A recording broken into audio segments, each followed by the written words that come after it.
on. Good morning. Good morning, everybody, and welcome. I'd like to welcome you all and call the meeting to order. Today is August 8th, 2023. We are going to begin our Board of County Commissioners meeting. I know that there's many people that are in the lobby. We're probably going to have to close those doors simply because there is a time delay with the televisions that are outside in the lobby. It's a couple of seconds time delay, so if we could just close the doors. I'll make sure. Can you hear me in the lobby? If you could, someone give me a thumbs up if you can hear us in the lobby. I don't see any. If there's vacant seats, help yourself to any vacant seat. There's no more saving seats. The meeting has begun. If there's a vacant seat, please take a seat. If you have a vacant seat next to you, can you just raise your hand if you have a vacant seat next to you?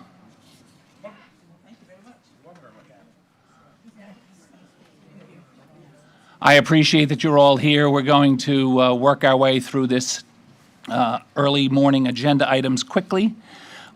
If this is your first time here, we have a couple of things we do before we get to the actual agenda items. We're going to start this morning with an invocation from Father Christian Anderson from St. Mary's Episcopal Church, followed by the Pledge of Allegiance that will be led this morning by Brindle Serrano, a Veteran Services Officer and who served in the United States Air Force. And then we'll ask her to share a little bit of her life experiences with us. And then we have 2 awards that we'll be giving out, and then we're going to take Departmental number 10, which I believe a majority of you are here for, and Departmental number 10 is request for a direction regarding an unsolicited offer to purchase property in Palm City. And so we will take that immediately following a couple of the details that we do at the beginning of every meeting. So with that, if you would all please stand for an invocation if you are able, and the Pledge of Allegiance. Father, welcome. Friends, let us pray. God of all creation, Father God of the Word, we thank you for bringing us here together as you have given us a great responsibility to be leaders of community. You have always called us to be in community, which is not easy. It means we have to love one another. You call us to love our enemies. First and foremost, you call us to love you and then to love our neighbors. Help us today to find that love for our neighbor. Help us today to love those who you call us to love, which are... Is that my timer? Do I need to stop? No. Oh, okay. No timer on God. All right. So God, where were we? We were following your word. God, you said for us to call and to care for those who are marginalized, for those who are lost, for those who are isolated, for the widow, for the orphan, for the imprisoned. Put your bleeding heart within our heart so we have your wisdom and not our own, to have faith in the way that you call us to create your heaven here on earth. And all of God's children said, Amen. Thank you.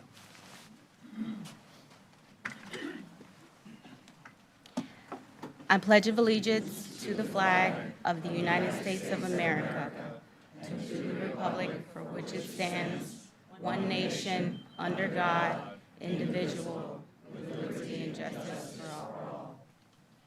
Thank you so much. Why don't you tell us a little bit about yourself?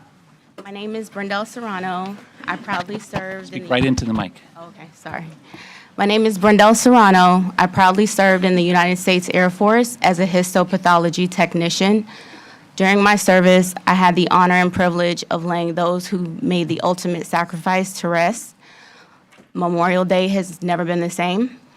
After my military service, I served as a veteran service officer for St. Lucie County VOCC for 5 years, and I'm excited to continue my career here and impact the lives of many veterans of Martin County.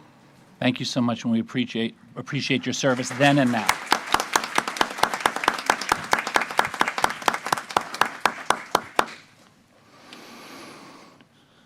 And that freed up 2 seats in the front row, so if there's anybody that still would like to sit down or come forward, we have a couple of seats right in the front. So I'd like to call the meeting to order and discuss the agenda. We have a couple of additional items. Consent agenda number 12, adopt a proclamation commending Quinn Andrew Sanderson upon the achievement of his Eagle Scout. Department number 10, as I mentioned, request for direction regarding an unsolicited offer to purchase property. There are no consent agenda polls, and there was one request by staff for a withdrawn item, consent agenda number 5, adopt a resolution approving and accepting a revised and restated public purpose lease for Hal Patioki Outdoor Center LLC. And with that, Commissioner Smith.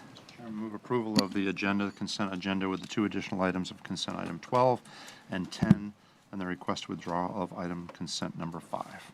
Thank you very much. Second. Thank you. We have a motion by Commissioner Smith to accept the agenda as presented, seconded by Commissioner Hurd. All those in favor? Aye. Aye. All those opposed? The motion carries unanimously. We have 2 proclamations. One is a NACO Awards presentation be accepted by Jennifer Salas and Michelle Miller. Good morning, Commissioners. This year, I'm going to kick this off. The county won 2 National Association of Counties Achievement Awards.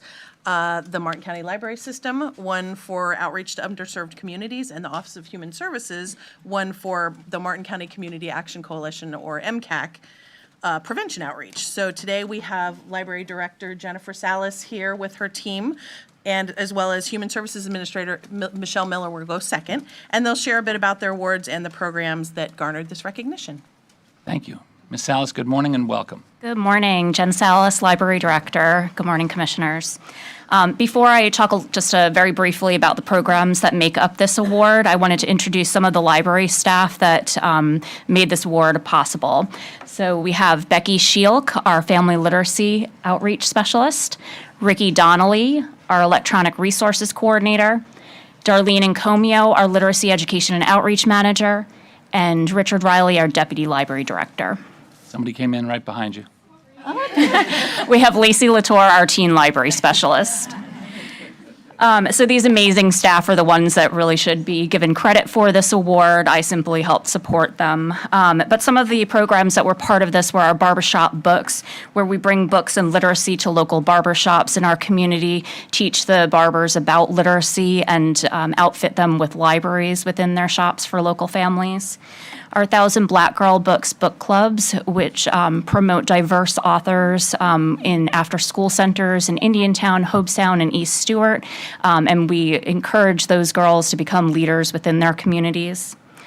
Our library locker holds pickup system. It brings our entire library collection to the East Stewart community right outside the 10th Street Community Center, and this allows the patrons who may not be able to come to our libraries access our collection.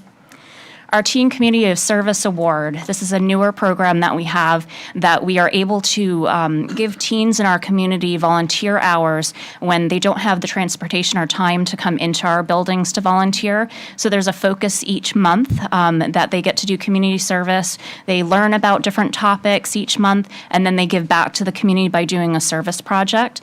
So sometimes it's making dog and cat toys for the Humane Society residents, and other times it's working with Love and Hope and Action, Lahia, to give gratitude and encouragement cards to our homeless population. And then finally, our Little Free Libraries. This was a service project that our staff did recently at a staff development day, where we created Little Free Libraries and decorated and painted them to go at 3 of our beaches, Hobestown, Jensen, and Stewart. And we have our library board of trustees that volunteer to keep those up to date with books that are donated to our collection. So thank you to all of our wonderful staff for making this award possible, and thank you for recognizing us. Thank you very much.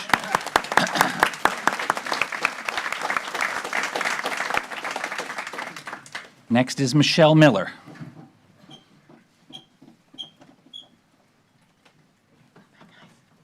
Ms. Miller, good morning. Good morning. Morning. I'll ask our team to come up, if they're here, probably in the back there.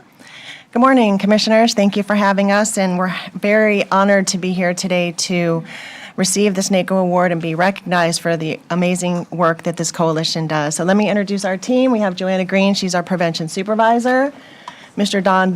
Donald Davis, who is our coordinator for prevention, and Holly Ford and Jackie Rivera are also our prevention outreach coordinators. So together, they work really hard with the youth in our community to bring prevention activities with the main goal to reduce underage drinking and underage drug use.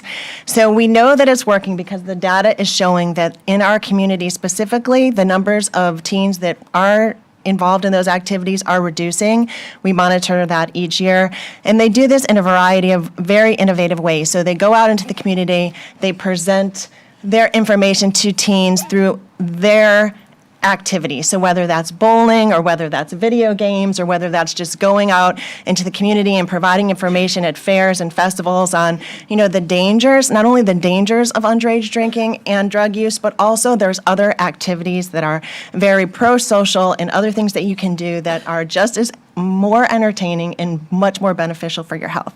They work really hard. They make contact with, we call it 12 sectors in our community, so it's everything from the business community to our faith-based community, and they work very well by collaborating and partnering with our whole community. So I just want to, like Jen, say that all the honor should go to them. They do all the hard work, and thank you for recognizing us, and we thank NACO for this award.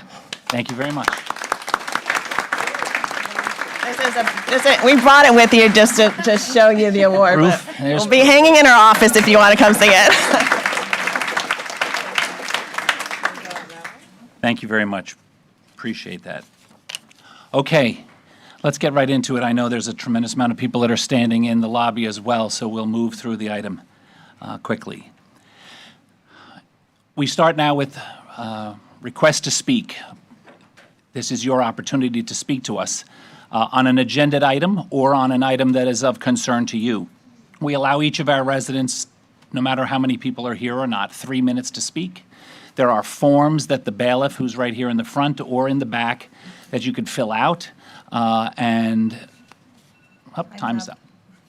That you can fill out, and that's your request to speak. If you are here for Department number 10, the discussion of purchasing the property in Palm City, let us know. There are people, believe it or not, that are here for other reasons. If I call your name and you're here for something else, just let me know.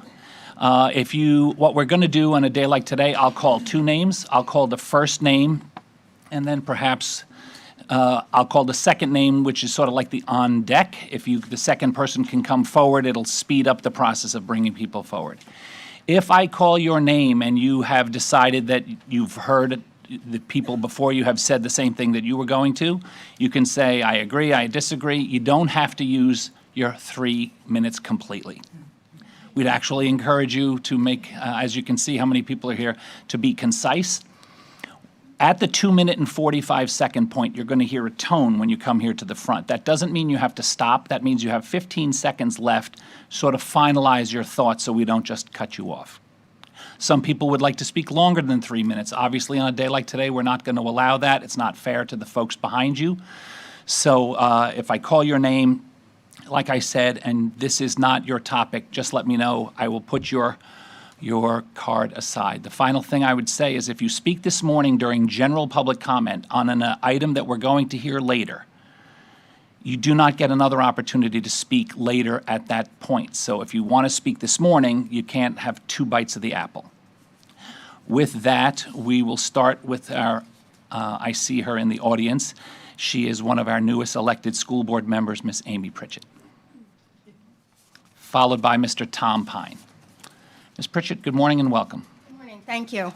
Thanks to all of you. I'm here specifically for the Palm City issue. I have a family member who lives in Palm City, as well as many neighbors and friends who I've acquired over the years, and I'd like you to listen to them and support their efforts to not have this building take place, to maybe the county purchase it and use it for something else other than apartments. That is my main thing that I wanted to talk about. I saw an agenda item about the sewers. It's a lot of money that we're going to be spending in Port Salerno for these, and I was hoping that maybe instead of the district funds being used to keep fishermen from fishing on the docks and building there some type of bar or something, maybe those funds could be used to mitigate some of the money that the residents are going to be spent.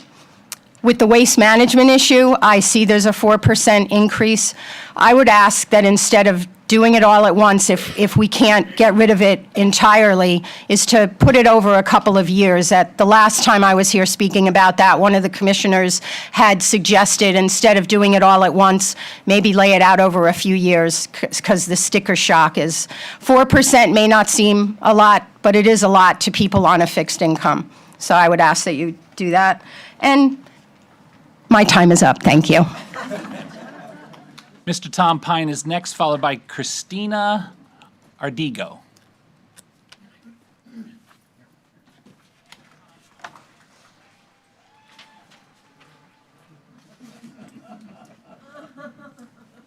Mr. Pine, good morning.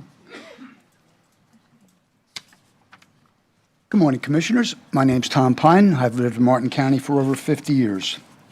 At the July 11th, 2020 County Commissioning meeting, I misspoke when I accused Martin County Commissioners of using the consent agenda improperly. I was wrong. This was the first time in several years this county commissioner did not use the consent agenda in a nefarious spending way. Well, it didn't last long. Today's consent agenda total is $37,115,832.63. Hidden in today's consent agenda is a contract for $500,000 for emergency pump and generator rental repair. This item does not belong in the consent agenda because it is not a routine expenditure. One more reason we cannot trust our local government. Are there any other counties in the state of Florida that set up a scheme like Martin County, where individual residents are forced to pay for all the infrastructure for their sewer in their neighborhoods? I know St. Lucie County and the city of Port St. Lucie don't. They both charge individual taxpayers for their direct hookup costs only. In fact, the city of Port St. Lucie rates went into effect October 1st of 2022 and are still in effect today. Full hookup is $6,116, spread over 20 monthly payments, or spread over 120 payments of $5,222 for a total cost of $6,000. The City of Stewart hookup costs $5,000 paid in full, or $6,000 over 10 years. If you don't hook up the sewers in the first year available, the cost rises to $8,000. Back to Martin County, I know 2 projects moving forward with sewers. The first one, as I have heard, the cost is $10,000.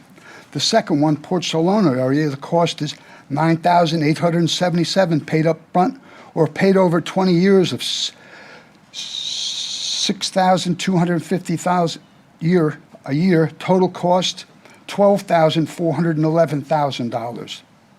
In Martin County, there's no telling how much your sewer hookup will cost because it's all based on how much grant money we can be obtained for each individual project. At the rate things are going, the net hookups in Martin County could be much higher. That's what poor planning looks like to me.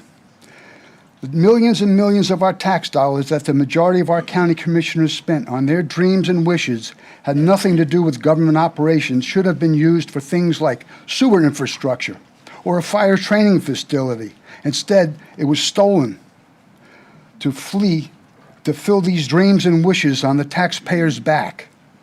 Sick greed got us to this point. Sad. Thank you, sir. Appreciate it.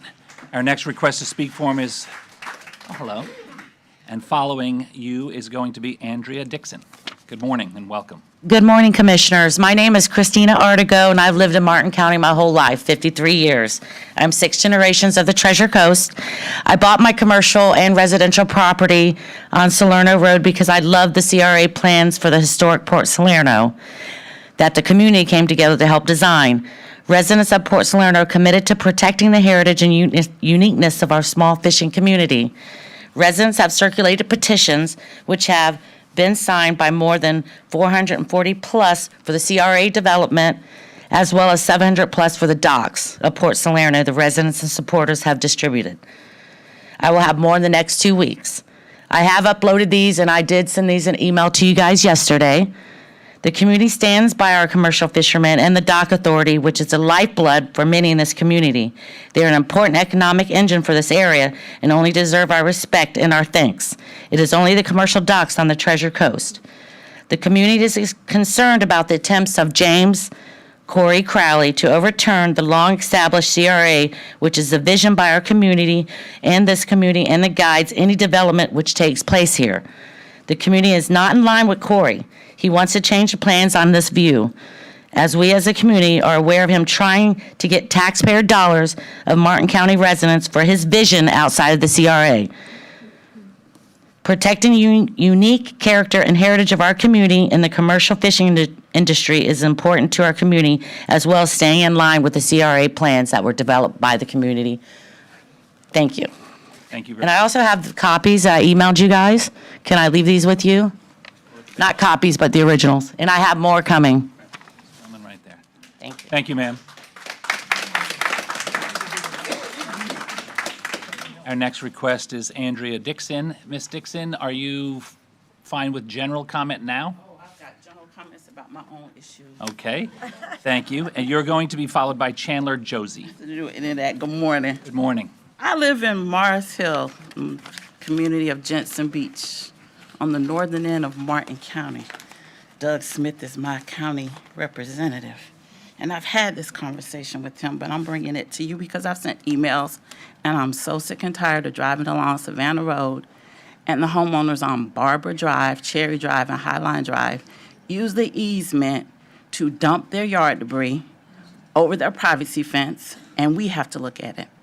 We keep our yards clean, we keep our homes neat, and I even watched as the yard man that worked on the yard take it off of his truck and dump it behind the house. And he said, oh, Michael told me to dump it there. Had I known to call the sheriff's department, I would have, but then I'm thinking, why waste their time?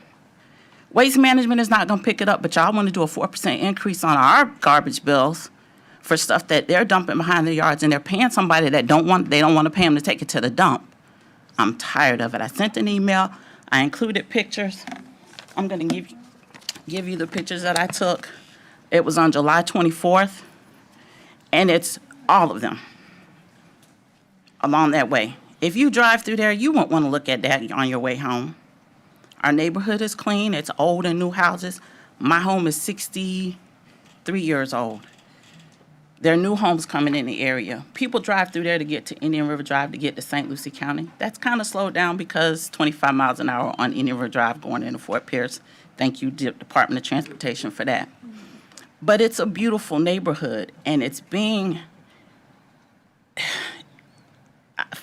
to find the words to describe how it looks is just, it's hard because they just take it for granted. Put it in the front, call Waste Management, they'll come pick it up. Pay the guy that's cutting your trees to come pick it up. Do something, but stop dumping it over the fence to make it look like we don't care about how we live in our area. It's not Waste Management's job to come through there and pick it up. They couldn't even come through the cut because all of the yard debris. Oh, guy's getting a screening done in his pool, so all the old screening and everything, he dumped it behind the fence. It's ridiculous, but you want a 4% increase for Waste Management, and they won't comply with the rules, so they have Waste Management come pick it up. It sits there for a month, 2 months at a time. Then I have to email Mr. Smith, send him pictures. Then they have to figure out, well, is Waste Management going to pick it up, or is the county going to pick it up?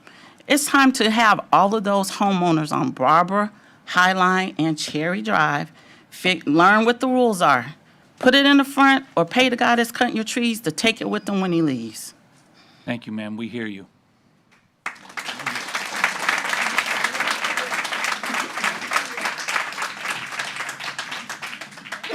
Our next request to speak for is Chandler Josie, followed by Mary Grace Haluska. Chandler?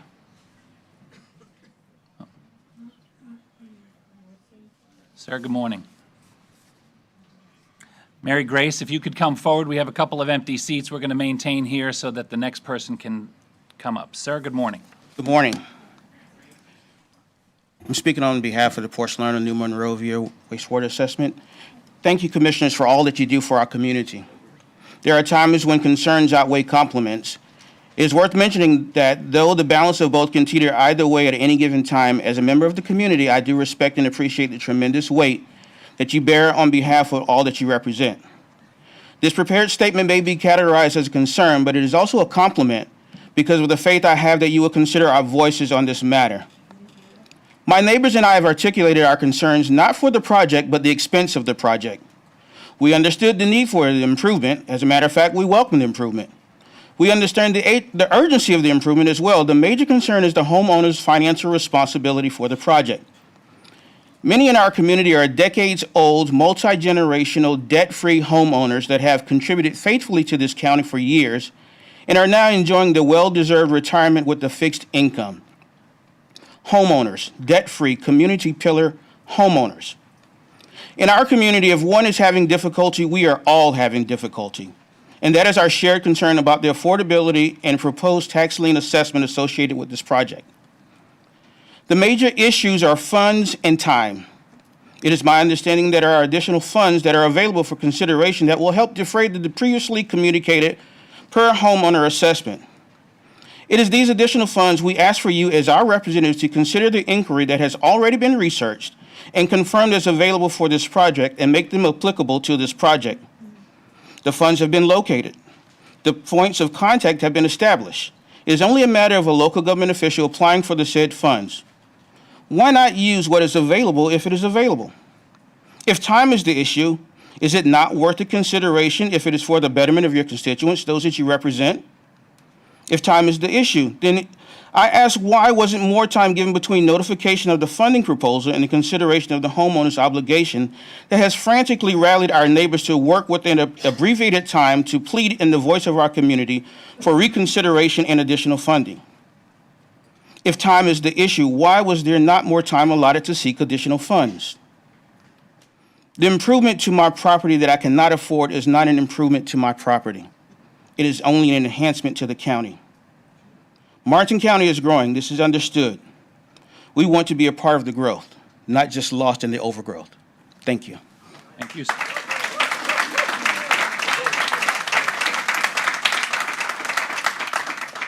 Mary Grace Haluska is next, followed by Nancy Brownie.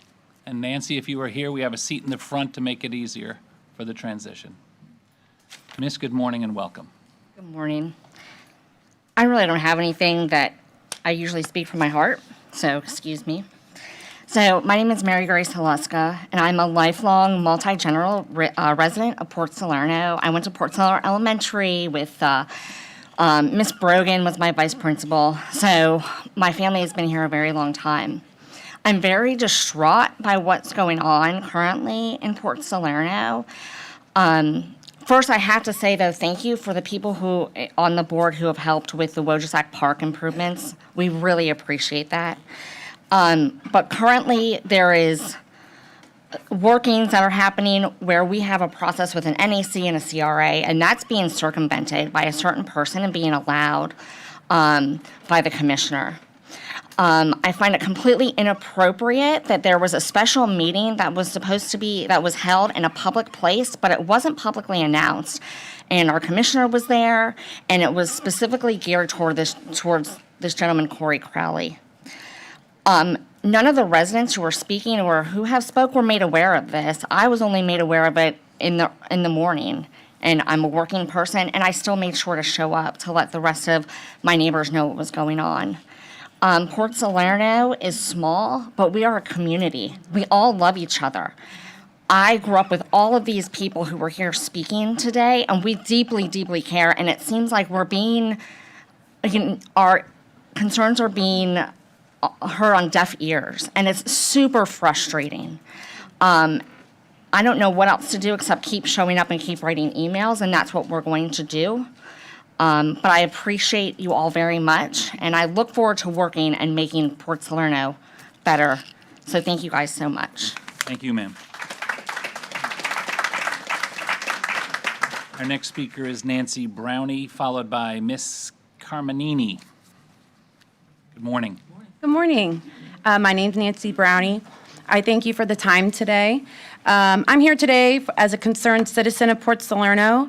I have been honored and privileged to be born and raised here. My father was born and raised here. My grandfather was born in Fort Pierce, who later moved here. And my great-grandfather started the commercial house of fishing in Port Salerno.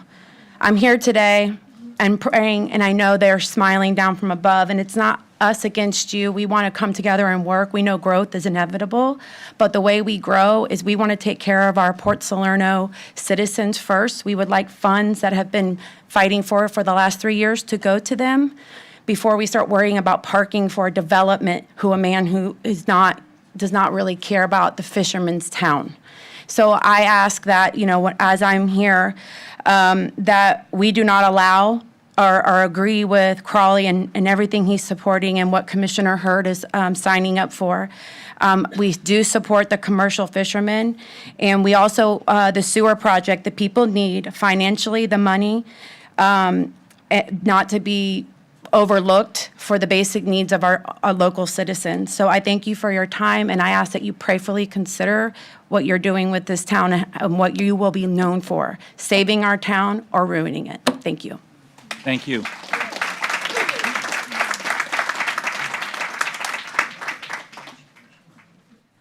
Good morning and welcome. Good morning. My name is... One moment, please. You're going to be followed by Miss Carol Gebhardt. Thank you. My name is Helene Carmenini. I've lived in Oakbrook Estates for the past 19 years. There are only 2 reasons to squash the 9G project: Hidden Oaks and Palm City Elementary. In other words, children. Again, children. This location is the absolute worst in the history of the worst. I ask you, have you ever been on Martin County Highway during school hours when the kids are arriving and departing school? You can only truly understand how wrong this project is. If you have not been on Martin Highway during this time of day, you should not be making any kind of decision if you have not been there during this time of day. I go to work every single day when the kids are arriving and departing school. Twice a day, I am stuck in that 20 miles per hour school zone. And every single day, someone is passing me, speeding in the school zone. And I mean, again, every single day. There's a reason I'm going 20 miles per hour. Hello. The drivers are clueless or just don't care. Again, every single day, careless drivers. The cops stop, come out maybe 2-3 times a year to give out tickets, and that's about it. Can you imagine Can you imagine what it would be like to get a phone call when your child was just hit by a car while either going or coming home from school and is in the ER? I certainly don't wish that upon anyone, but I can relate to getting that phone call. Let me tell you, it was terrifying. My son was on his bike after leaving Hidden Oaks, on the sidewalk, riding home on his bike, when a car came out and knocked him down on Martin Highway, heading home right where the 90 apartments would be. He had a small concussion, but was fine. But you know this happened before, and it will certainly happen again and again and again. With 200-plus cars on Martin Highway, if we add that 90, do you think the statistics will go up or down? Ask yourselves that. And who will be blamed when the statistics go up? You will be. This is not a place for more traffic, more people, more careless drivers. This is not the right location. And if you can't see it, then you should not be representing the community, the people here. You are our vote. You represent...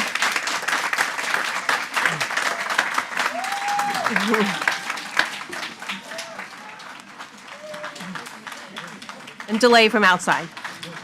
You are our vote. You represent the people of Palm City, all of you, whether one person showed up to this meeting or 1,000. This is our town, our kids, our family, and I'm not talking about our home values decreasing, which they will. How would you like that to happen to your home value? Ask yourselves that. You are taking our retirement money away from us.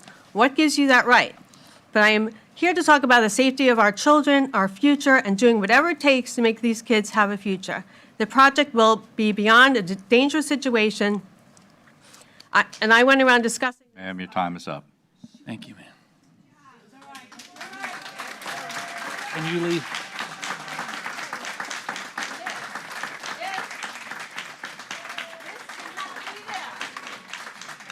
Ma'am, your time is up. Can you leave that document on the table there for me? Thank you very much. Our next request to speak form is Carol Gebhardt, followed by Joel Gebhardt. Good morning, ma'am, and welcome. Good morning. Location, location, location is what I've heard my entire life, and this is not the location for the 6-acre concrete canyon. It does not fit the neighborhood of Palm City.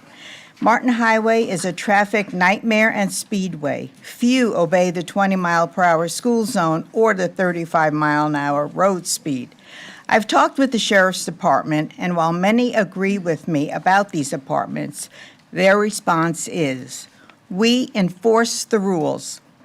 It's the commissioners that permit the growth. That's each one of you. Your decision on this property will affect the Sheriff's Department. Don't let us down.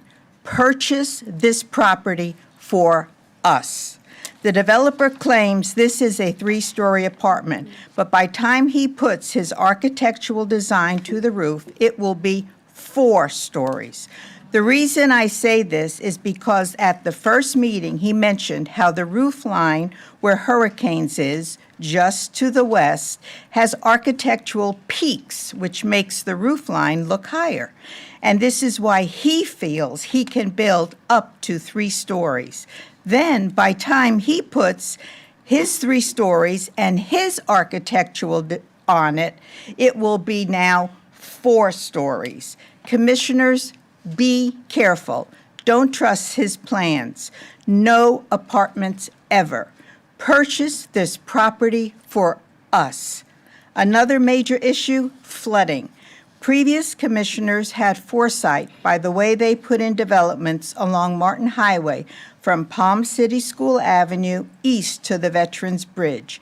Communities were built with large swales, berms, or green grass, 50 to 100 feet wide from the sidewalk, with grass and trees to help with water retention and avoid flooding to this community. Homes were built beyond these green spaces. This proposed 6-acre concrete canyon is being built right up against the sidewalk with non-existent water retention. Why would you allow flooding and additional Danforth Creek issues? Previous commission boards set a precedent to preserve our community, not destroy it. They passed the torch to you to be the guardians of that torch. Don't blow out the light of hope, tranquility, and preservation for this wonderful community for a developer here today, leaving his chaos in our neighborhood to deal with, and gone tomorrow. Stand with each of us who voted for you on. Ma'am, your time is up. Thank you, ma'am. Appreciate it. Thank you. Mr. Gebhardt, you are followed by Elaine Moore. Sir, good morning. Thank you. You just heard from my better half. Carol and I have lived here now in Danforth for 5 years. Prior to that, we lived in Miami, having moved there in 1967, so it's been a long time. Back then, Miami was a sleepy little city, nothing like it is now. The big talk at that time was the build of a road called the Road to Nowhere. It was Kendall Drive. From US 1 straight west out to 177th Avenue, 10.5 miles, cut right through farmland. It was a very nice drive. You could stop on either side. You could pick signs, little vegetable stands, and that was it. That was then. Today, there isn't a square inch of land on either side of the Road to Nowhere, Kendall Drive, that hasn't been built. Baptist Hospital West campus is out there. What used to be a 10-minute ride now is 90 minutes because there's traffic signals every 200 yards. It's a nightmare. Look at Martin Highway here. From Martin Highway out to Alapata Road, that is a Kendall Drive. That's what's happening. The growth is already going on. In the 5 years we've been here, there has been uncomfortable growth and traffic and traffic and traffic. Look at Canner and Indian. You got Cleveland Health. You got a 4-story apartment across the street. You got Costco. Look at the Turnpike in Martin. You got Wawa.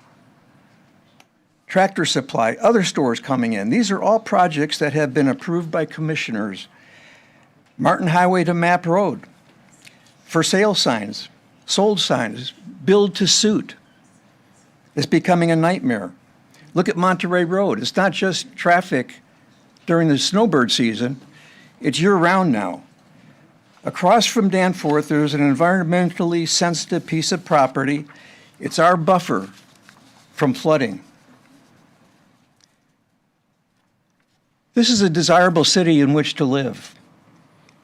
Do we want to be a Miami? Fort Lauderdale? How about Fort Pierce? No. Every poll taken, this is a desirable place to live. When you come over the bridge, the Veterans Bridge headed west, there's a nice monument on the side. It says Old Palm City. Do we have to put an addendum to that, the city gone amok? I hope not. Thank you, sir. Okay. Appreciate your comment.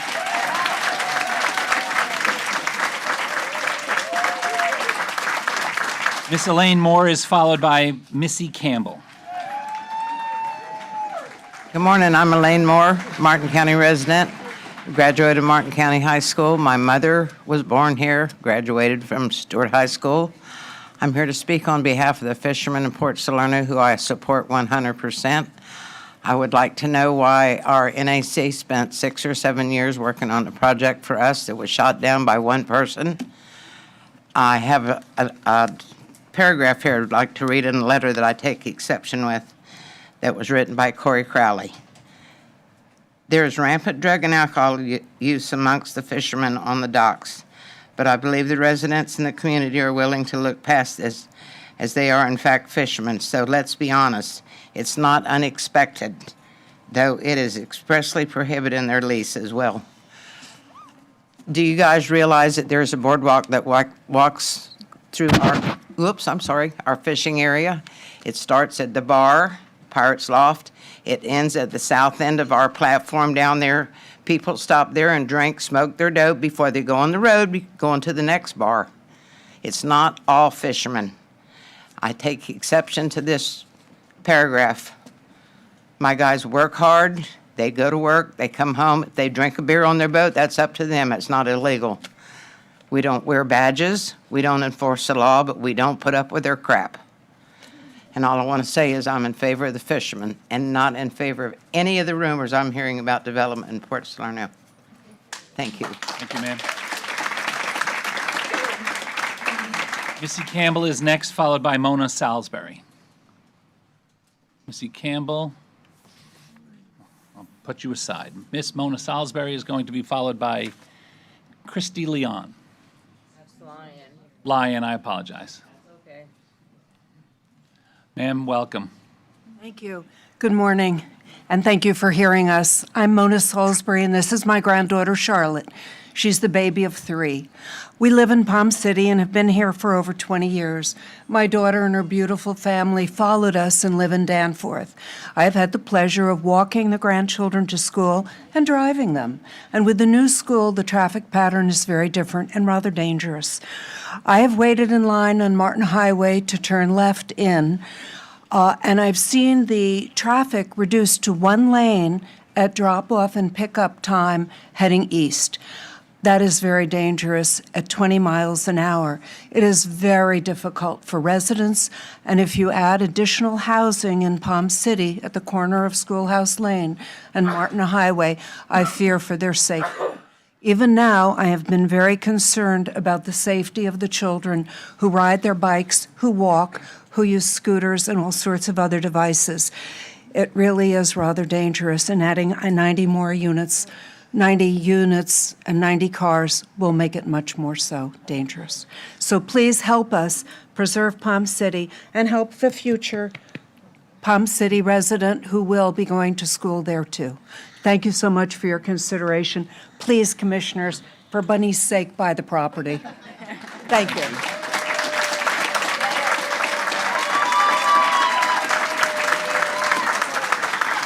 You'll be next.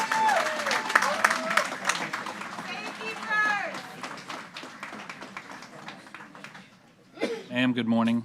Welcome. Good morning. I'm Christy Lyon. I agree with what most everyone has already said. One of the suggestions, I come from Whispering Sound. Thank goodness we have a traffic light. For most everybody else, they do not have traffic lights. To add another 90 apartments, that's not 90 cars, that's probably 180 cars, because you figure you've got at least 2 people living in at least each apartment. For the school children, I also agree. They're in danger. The sheriffs hardly ever monitor our streets. The speeding is absolutely ridiculous. 35 miles an hour means 45 miles an hour or greater. I've had people pass me on the right when I'm trying to make a left into Publix. It's dangerous. I've got a service dog that I have to protect. I have my elderly mother that I have to protect. To add the 90 apartments, perhaps you could put in a park. We have multiple children, I'm sure, who would enjoy a park right there between their schools. The school zones are not protected. The school zones are not listened to. The speeding that goes on up there is absolutely ridiculous. Please do not put in 90 apartments. Think about something else that could be useful on that lease of land. Thank you. Thank you, ma'am. Our next speaker is Missy Campbell, followed by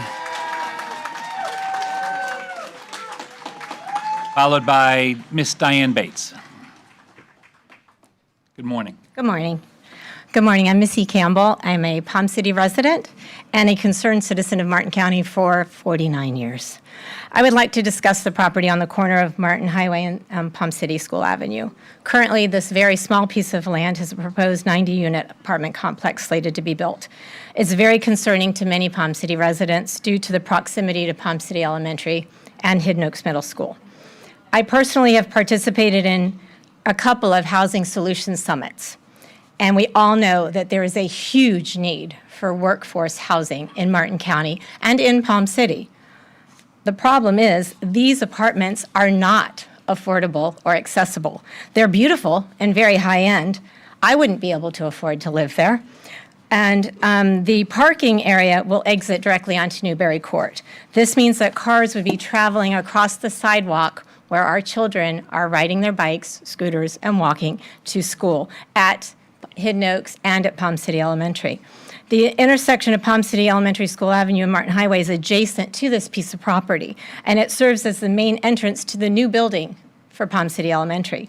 I believe that it's crucial to be proactive instead of reactive to a very serious traffic concern for our children. I'd like to request that Martin County purchase this property for a more efficient and community-friendly project. As I stated, I believe that we can prevent a horrible and even disastrous incident now before it's a possibility of even occurring. The project is needed in Martin County and even in Palm City, but just not at this location. Please consider purchasing the property to save our children. Thank you. Thank you.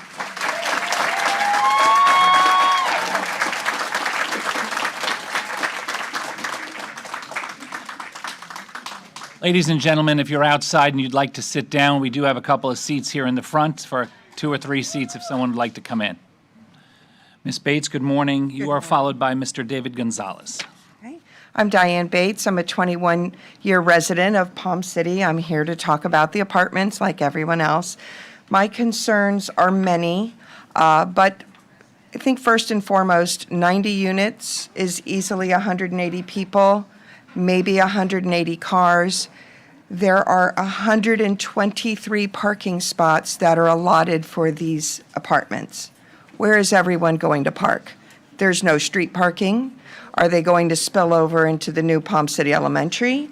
Are they going to spill into the shopping plaza to the other side of it? That's going to create more chaos for our business owners.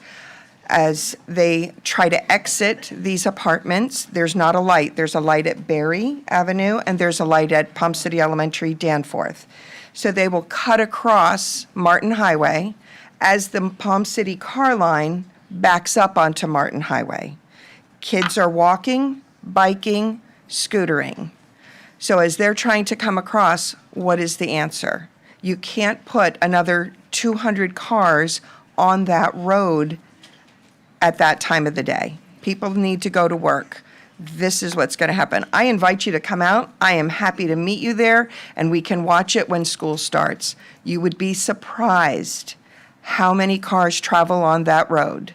Everyone uses it to get across our fantastic bridge, which is wonderful, but it's too many people, too many cars. I am not a no-growth person. I think we need growth for our society to prosper, but this is just the wrong fit. It's not the right place. It's too much in a little tiny place. It's like you're trying to put the glass slipper on the wrong princess. It doesn't fit. Thank you. Thank you very much. Mr. Gonzalez, we don't allow, unless you've had, you can't show those. You don't allow that? Sir. Okay. So we. This is the third time I've been to this commission meeting. You said you were going to get back to me. Ed, folks, he is our Palm City commissioner. The biggest problem with the traffic and growth is the non-enforcement of the zoning code and laws. Okay, this is about the zoning code and laws. There are now a dozen commercial operations running on residential property. This is the most egregious example of that. They already have a judgment against the magistrate. I'm requesting that this commission issue a cease and desist order against Four Seasons Landscaping. They are my neighbor. They're slamming those dump trucks at 5 o'clock in the morning and 5 o'clock in the afternoon. They are running a commercial landfill distribution center, and they have as many as 40 commercial dumpsters. The reason why you see so much traffic going up and down 714 is because his zone is not enforcing the zoning. Everybody's coming to Martin County and Palm City because Palm City is soft on enforcing this zoning. I need an answer from this commission as to whether or not you're going to stop this, okay, so that I understand what my next course of action is with this commission. Please enforce the law. This is a law. You can make plenty of political and patriotic speeches at breakfasts and luncheons and dinners. This county is blowing wide open, and like the gentleman from Miami, I came from down there. It's all here now. You have a tough job. Just enforce the rules of law that are already in place, and I need a written answer from this commission as to what you're going to do about this, okay? Because now this is affecting the value of my real estate.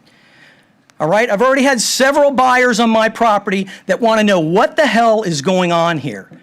I want a written response. Before you re-elect these people, you really have to consider what's going on. Sir, please address us. Okay, well, they need to know. I hear you. All right, they need to know. Please address us.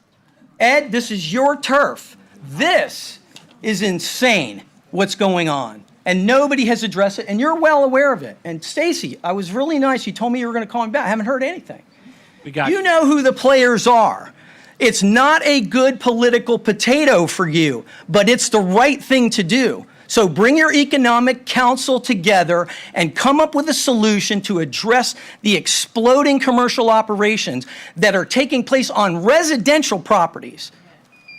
Thank you.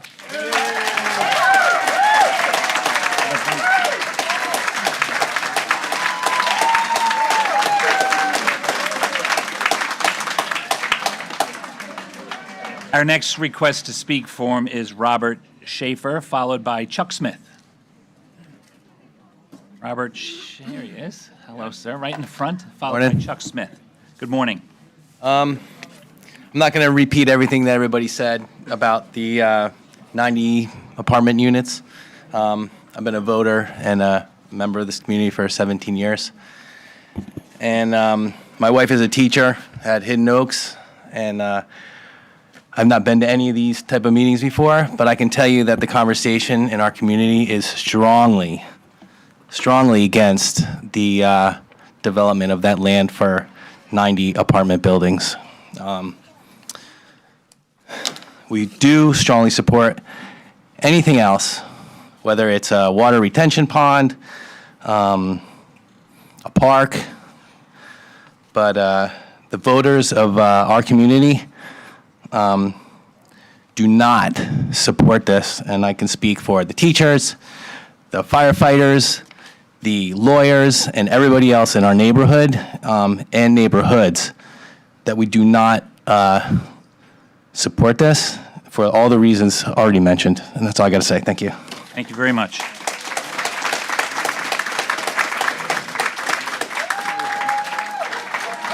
Chuck Smith. Chuck Smith is followed by Jacqueline McCree. McCree. Yes, good morning. My name is Chuck Smith, and I'm involved with off-leash dog parks in Martin County. We're called Barkin' for a Park of Martin County. We're a legitimate nonprofit organization. We have one on Central Parkway, and we have one on Baker Road in Jensen.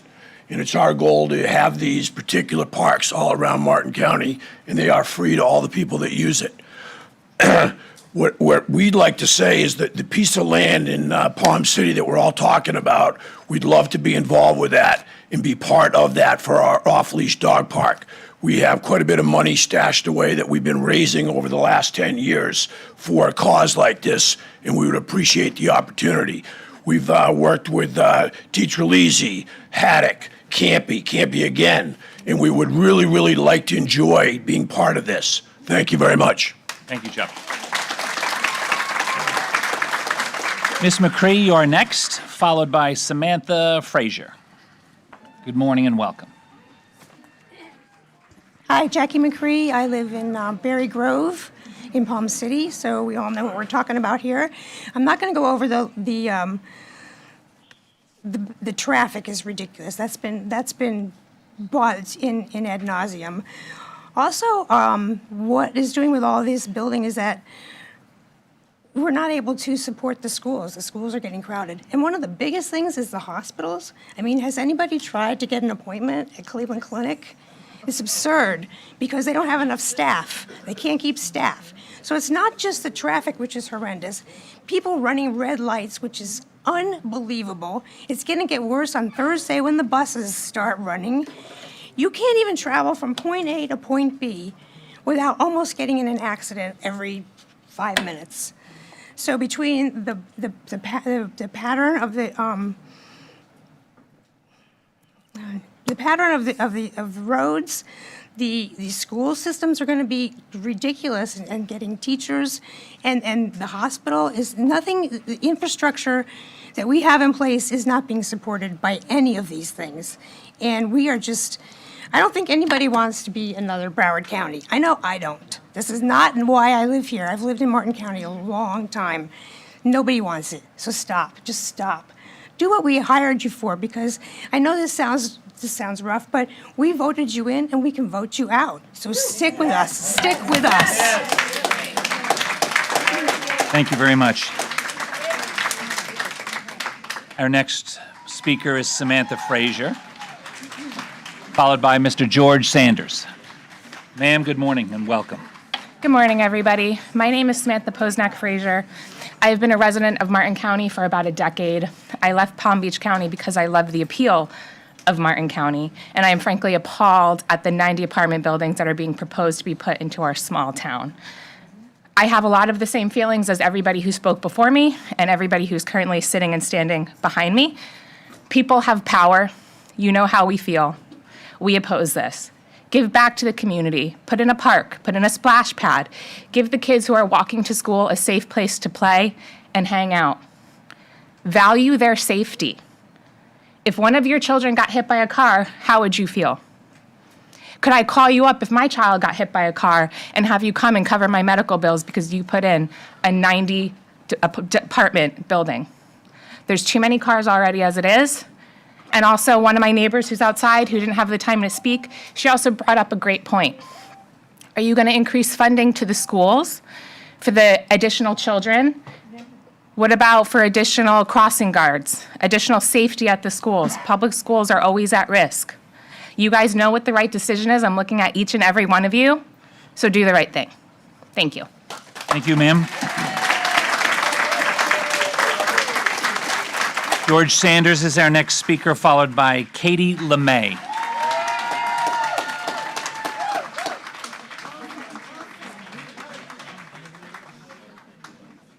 Mr. Sanders, good morning.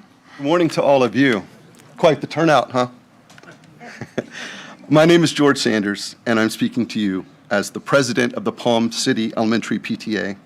Not only that, as a board member of both the Preserve and Master Hammock Creek HOAs, and as a concerned resident and parent, just like many of the folks here today.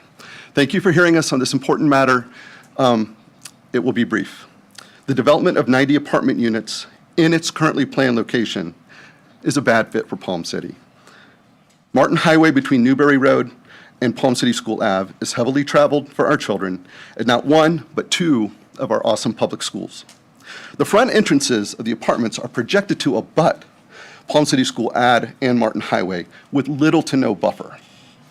Palm City School Ave is the main entrance, as many of you know, for PCE, and experience heavy car line traffic several times a day through most of the year. As well, most of the students who walk, bike, or ride their scooters to PCE and Hidden Oaks do so along the sidewalks of Martin Highway. Placing hundreds of occupants into this already busy space onto these sidewalks is not good for those children, those occupants, or our community. The added vehicle traffic on Newberry Road creates an increased and unnecessary risk for our children crossing that roadway as well. You've heard it, but in short, all of the risk that this development creates for our children far exceeds any benefits. While the safety of our children and our adult residents is a primary concern, as you have heard, there are other reasons that this development is the wrong fit for Palm City. It is therefore our sincere request that the county vote yes on the proposal to purchase this land and find an alternative use that better suits our needs. This is a real opportunity, regardless of how we have gotten here. This is a real opportunity for each one of us to get it right. Please vote yes and do the right thing, and we thank you. Thank you, sir.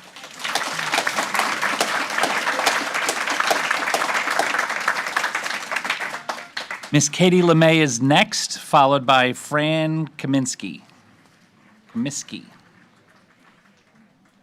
LeMay, good morning. Good morning. My name is Katie LeMay. This is my son Zion, one of my 3 children that attend Palm City Elementary and Hidden Oaks Middle School. We're Danforth residents, and we just moved up here 3 years ago. We moved up here because it's a safe, small community, and we'd like to keep it that way. We would like you to oppose building the 90 units on the land across the street from Danforth. We are in support of almost anything else as well. A dog park or a park for the children, since they probably can no longer use the Wildcat playground. We could make a walking path or a retention pond, something that would beautify our community. We don't really see any benefit to having these 90 residences, just cons, lots of cons. So we'd appreciate your vote against building the 90 units. Thank you.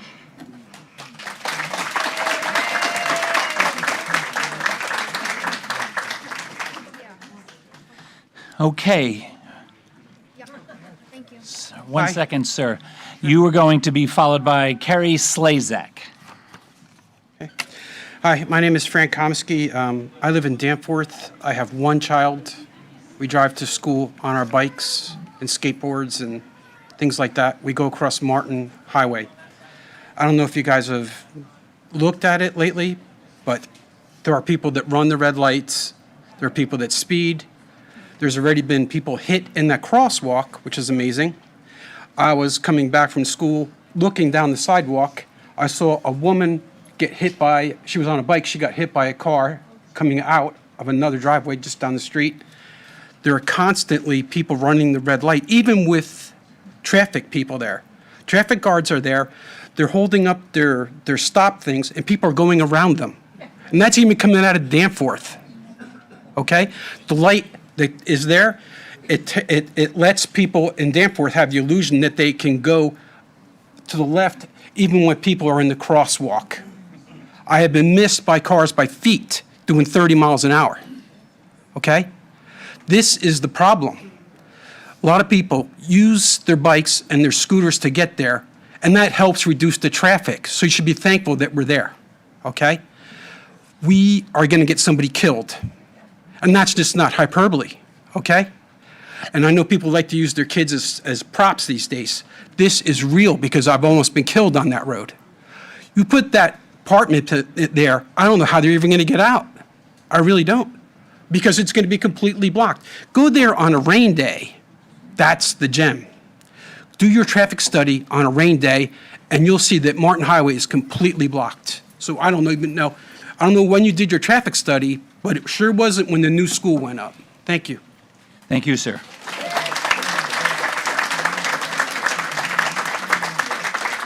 Harry Slazak is followed by Grace Grindler.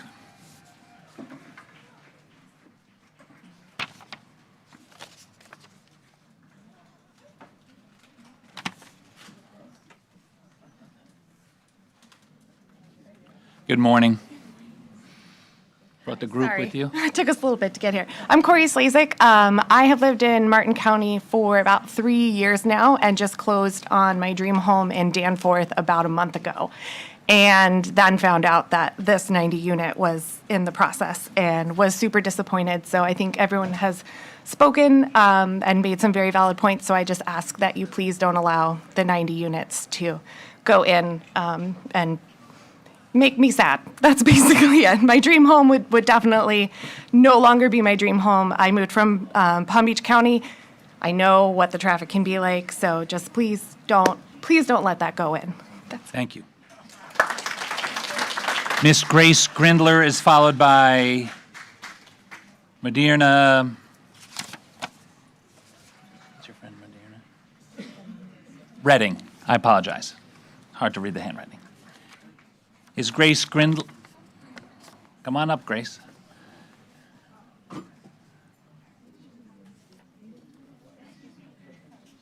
Come on up. What did you just say? Grace Grindler.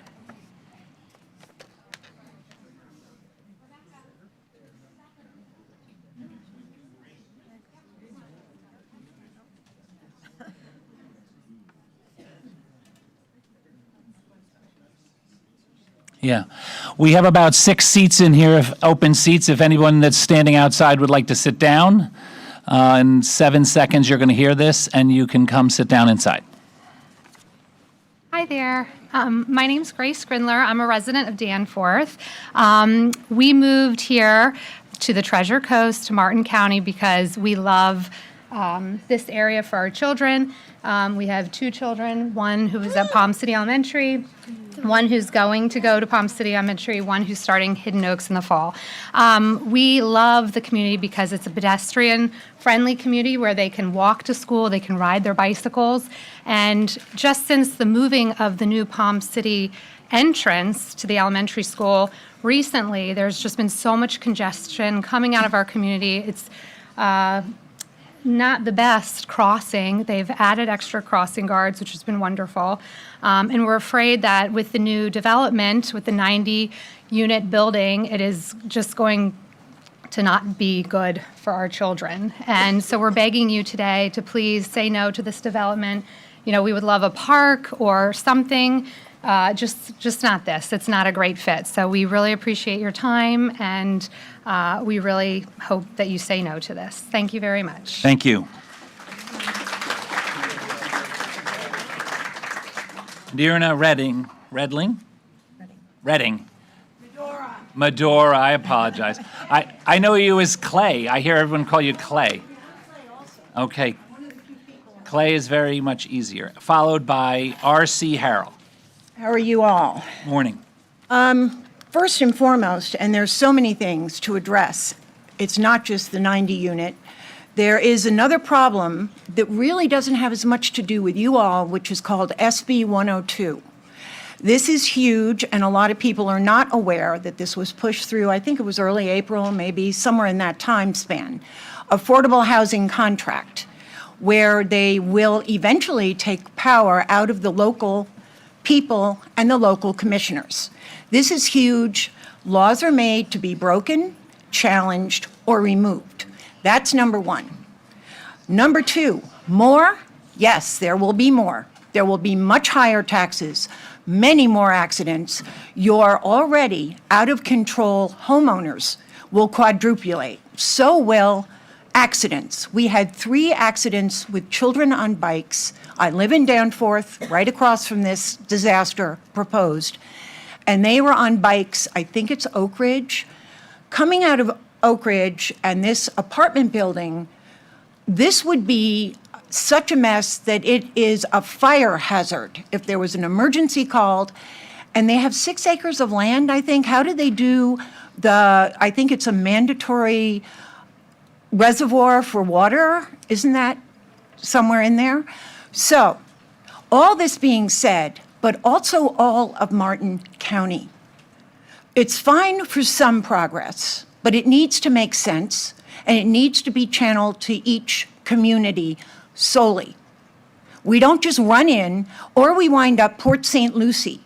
St. Lucie County has the highest taxes of any other county in New York State. New York State, listen to me, you can tell where I'm from. In Florida, and I came here in '84, so they have the highest of any other county in Florida. Why? Excessive overgrowth, people went bankrupt, things went down the tubes, and where did it wind up? The taxpayer. Crime tripled. This is not what we want in Martin County. Many of us, I worked in Fort Lauderdale, my husband worked in Boca.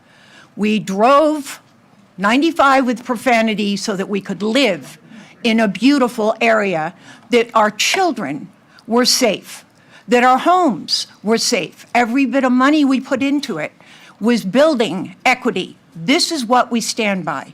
So we realize we've got a lot to fight here, but we can fight it with your help. Thank you, ma'am, very much. Thank you. Our next request to speak form is R.C. Harrell, followed by Craig Nowicki. Sir, good morning and welcome. Thank you. Hello, I'm RC and I live in Oak Brook Estates. I'd like to say right off the bat that I do not like the thought of a 3-story building apartment complex and 2,600 square foot clubhouse practically in my front lawn. I speak for my parents and probably most parents in Oak Brook and Danforth alike when I state that we moved here to have a short, safe walking route to school, to move away from this. This fits perfectly like 10 miles away somewhere else. I already have to practically have eyes in the back of my head to cross the Newberry-Martin Highway, and now I'll have a massive blind spot. Point is, this blind spot won't sit well for us bikers, not to mention the mass of humanity every day. This apartment is going to cause lots of traffic. Also, Palm City Elementary School, which will be this apartment's neighbor, was recently constructed towards the same road, to face the same road as this institution. Car line is a solid wall that will run straight through the front of the property, rendering it near impossible for the people who live in the apartment to move to and fro in the morning. Luckily, as you may know, we've been provided with a solution. The Jams property has offered to sell the land to the county for $4 million. We have to act now, and with good reason. This apartment property is running right. Actually, yeah, this apartment property is running right through our neighborhood in the school zone. That'll probably cause issues. Not to mention noise pollution, waste pollution, and site pollution. This does not fit the look and the codes of Old Palm City. It doesn't fit here, both functionally and site-wise. So please answer our plea and do the right thing to save Old Palm City. Thank you for your time. Thank you.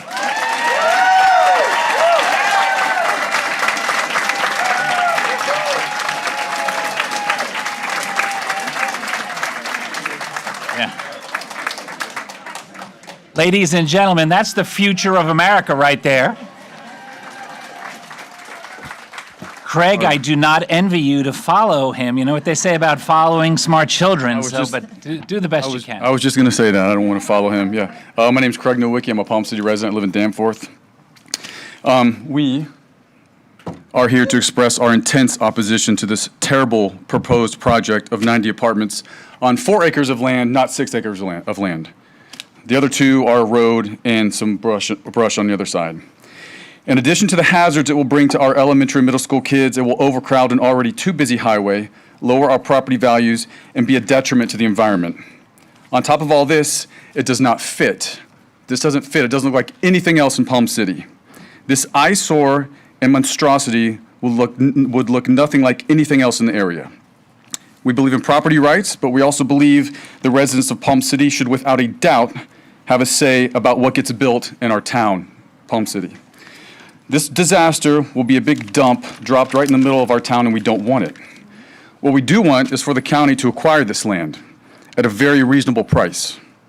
This plot of land should be a place that is a benefit to Palm City residents, not a curse or a burden. If this tragedy gets built, it will most certainly be the beginning of the end of Palm City as we know it, and it will open Pandora's box. I don't like paying taxes because way too much of my money gets wasted, and I'm never in favor of a tax increase. But the more I learn and see in Martin County, the more I realize I'd be willing to endure a tax increase for one purpose: the public acquisition of lands.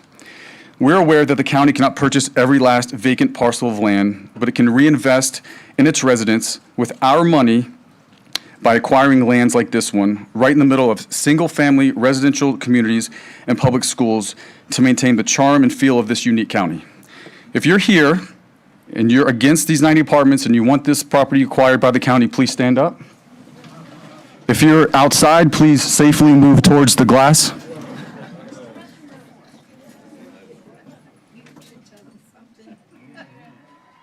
All right. Buy the property, acquire the land, don't do this to us. Thank you. Thank you, sir. Our next request to speak for Ms. Samantha Capaldo, followed by Jane Landrum.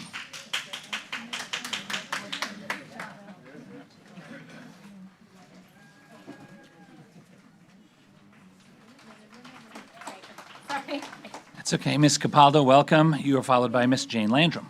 Sorry, I'm just going to find it. Hi again. I think we've heard a lot of great arguments for traffic today. Obviously, traffic is an issue there. We all know that that road is already failing in multiple spots. We can't guarantee what, bare minimum 180 cars is going to do. But I have another concern about putting an apartment complex right there in front of the school, and that's drugs, alcohol, and tobacco, all of which aren't even allowed within that vicinity of the school. And we all know we're here today to talk about property owners' rights versus residents' rights. And right now is the opportunity that we have to stop that, to protect the children from people who would be rightfully allowed, even though it is against the law, to drink and drive right there, or smoke their drugs or their cigarettes right there, and it can waft right to the school because that school is for sure less than 100 feet from those apartment complexes. That's to say nothing of the huge opportunity that I think Martin County has here. You have a huge opportunity. You can either make money or you can lose money. We all know that's what everything is really down to. We can buy the land, lease it. I already heard one person who's willing to put something on it, something that would better the community, and I bet would still at least help us offset some of the costs of buying that land. But I also want to ask you too that we know what it'll cost. We know how expensive it is to buy the land, but how expensive will it be? How expensive will it be to fix and reconfigure the roads after construction to accommodate their new traffic patterns? How expensive will it be to defend a lawsuit from one of us in here today when something inevitably goes wrong there? How expensive will it be to enforce the traffic tickets to curb the obvious parking problem already mentioned at this location? How expensive will it be to bury the child who got hit by a car, or the one who was in the wrong place at the wrong time, simply just walking to and from school? I urge you to please choose your expensive. Please take this opportunity to show your residents that our community is worth it, our kids are worth it, and we are worth it. Thank you. Thank you.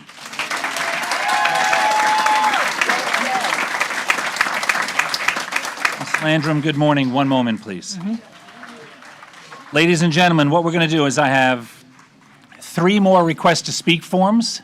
We're going to hear the agenda item. It'll be presented by Mr. Donaldson. It's basically a proposal that's coming to us for conversation. So we should be wrapping this entire conversation up within the next 20 to 25 minutes is my goal.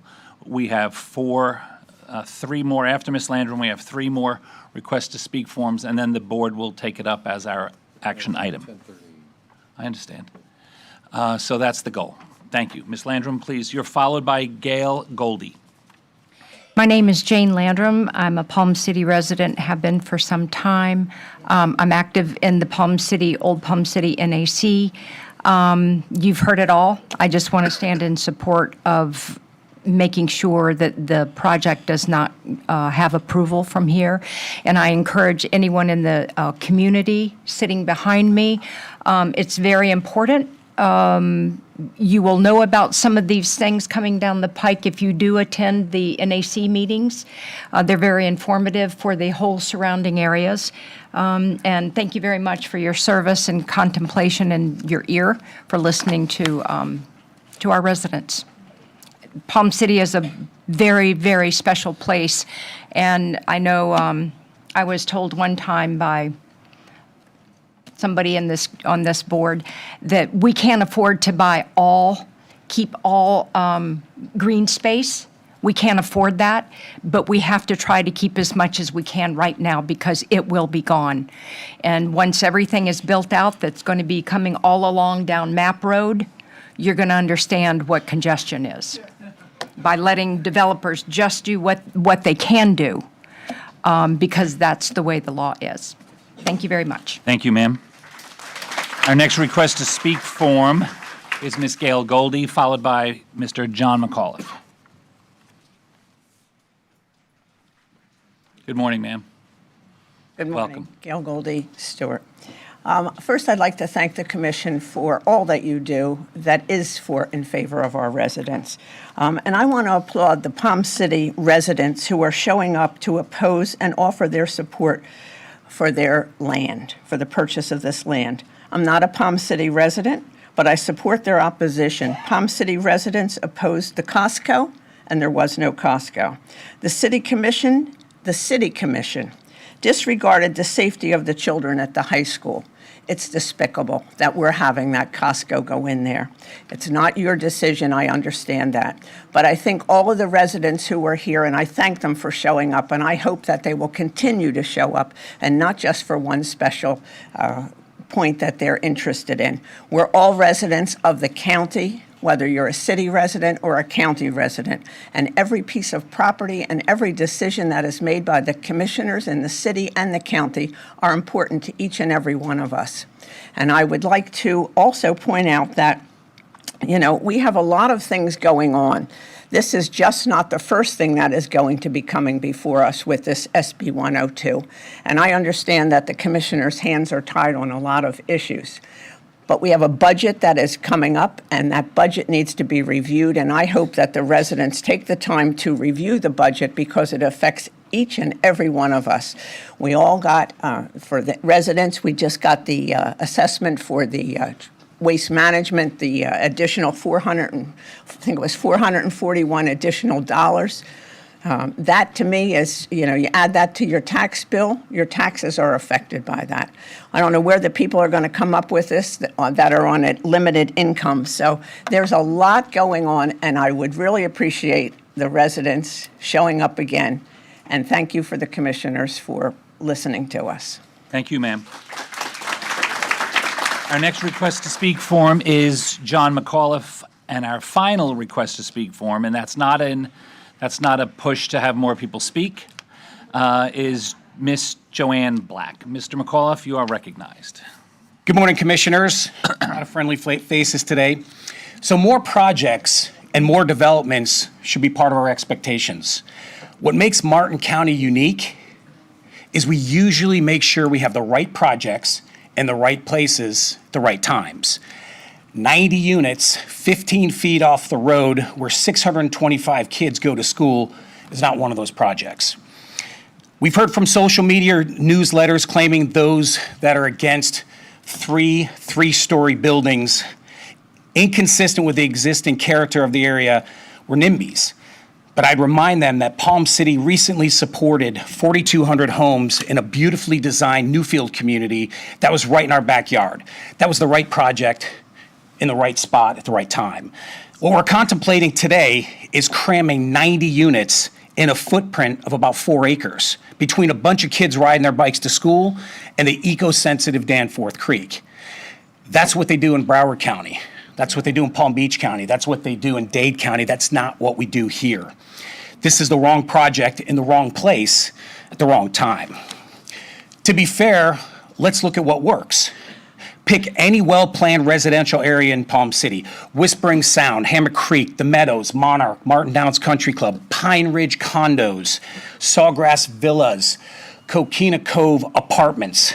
They're so well designed, beautifully positioned off the road with landscape protecting them from view. It's hard to determine what lies behind the palm trees and the shrubbery when you drive by.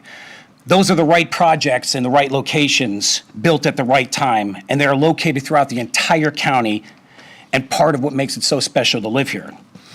Someone mentioned this purchase would be unprecedented, but it has successfully been done several times before to benefit the communities where those purchases are made. Today, the board now has another chance to do something to benefit 26,000 residents of another district. With MSTU and CRA funds allocated to Palm City for the benefit of Palm City, empowering the residents of Palm City to decide how to use land purchased for Palm City on a transaction that doesn't impact anyone outside of Palm City, just like we've done before. I ask you to approve the purchase of this parcel for something better than what was proposed for today. Thank you. Thank you, sir.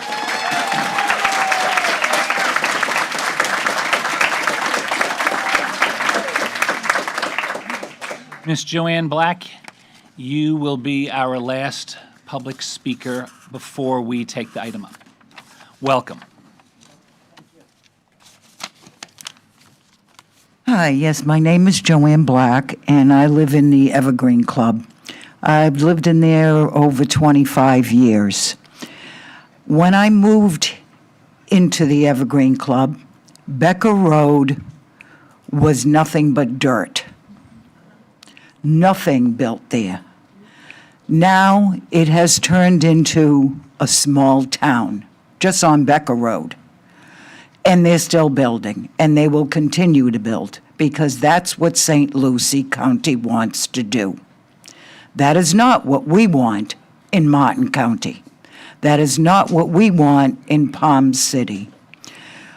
I'm watching my Evergreen Club, because of not having enough land for animals, that they're coming in to my community now. So I have bobcats, wild boars, eastern back rattlesnakes. So, like I said last time, I feel like I'm turning into Jurassic Park.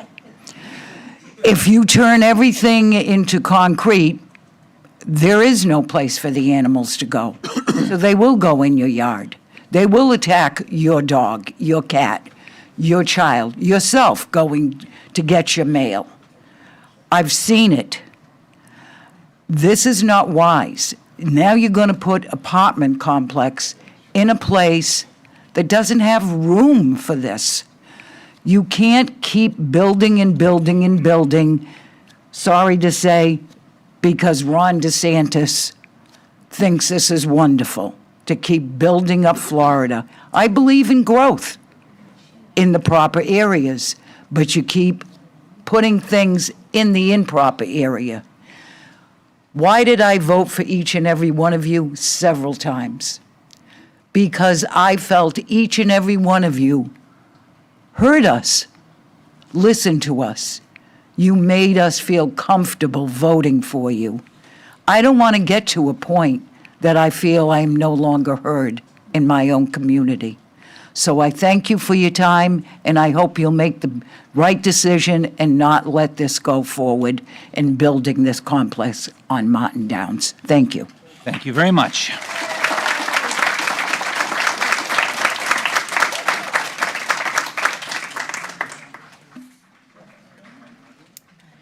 And with that, let's take up the, first off, I want to thank everybody for coming. This is you in action. The 5 of us represent you. We need to hear from you, and this morning we did. So, Mr. Donaldson, let's take up agenda item departmental number 10. If you could explain to us why we're here this morning. Yes, Commissioners. I received a letter on July 24th from JAMSE Properties, Inc. It was simply a letter regarding an unsolicited proposal from them to Martin County to offer to sell their property, the 6.09 acre parcel, as the subject of many comments this morning. That has a proposed 90 residential apartment unit complex. It's been in the process for approximately a year. The government term of art for this is a by right application. The applicant is not seeking any amendments or changes or special provisions within the code, and it is then the board's obligation and staff's to simply review it to see if it complies with the general codes and ordinances of the county. Subject to that, that approval is more regulatory in nature than judicial in nature in terms of your approval of that project. Because it is an ongoing application, we just need to be careful that any conversation regarding the purchase be kept at essentially an arm's length and not to confuse the review of the application with the offer of purchase. The purchase price that's been offered is $4 million. The offer expires tomorrow. In terms of the contract or the offer letter. What we're asking you today is to respond or give staff direction on how it is we are to respond to this offer for sale of the property. In the agenda item, I did mention that if we were to purchase, the county would need to find determine a public purpose by which you want to buy this property. And ultimately, you don't have to decide the total project. Most times when we have a project that or land that we've acquired, there would be some sort of public involvement process in the future to determine what we might build there, how it might be used. In this particular case, the project, the property, the board could consider a number of public uses should they decide to purchase it. In terms of how a property like this could be purchased, we have very limited options at this time. As you know, we went through our budget process just recently. We had a number of capital improvement projects and others that we reduced to try to minimize the amount of tax increase required to pay for the budget as it is. So that leaves very few alternatives.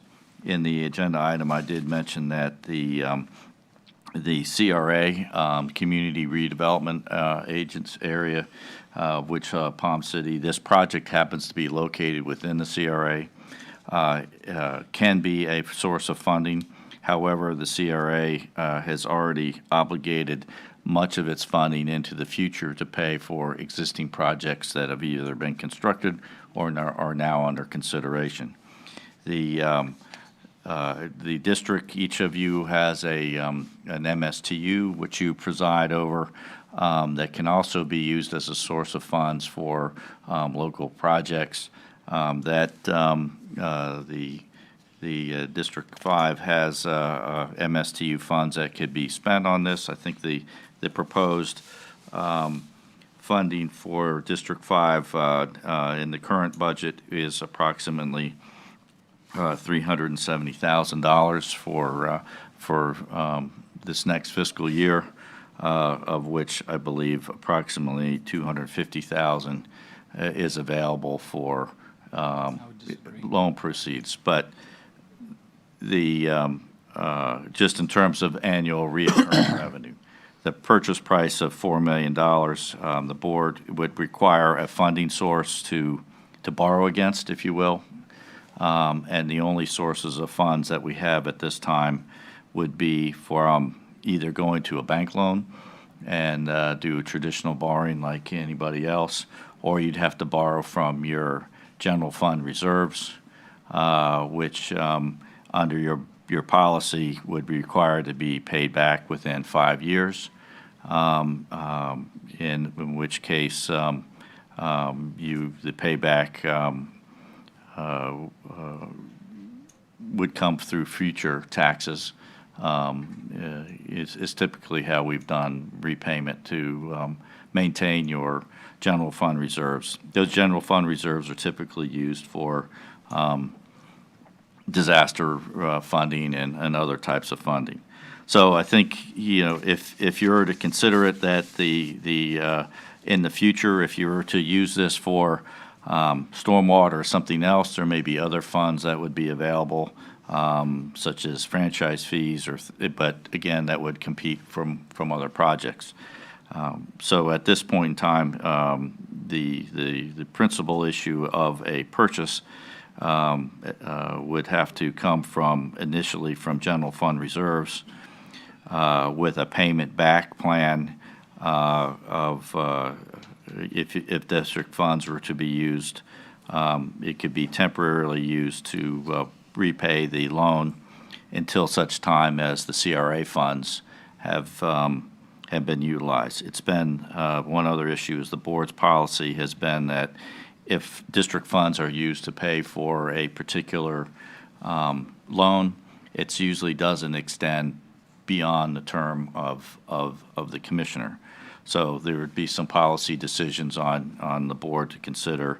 If it were to go beyond the term, then you would need, again, a pledge of CRA funds to continue to make that payment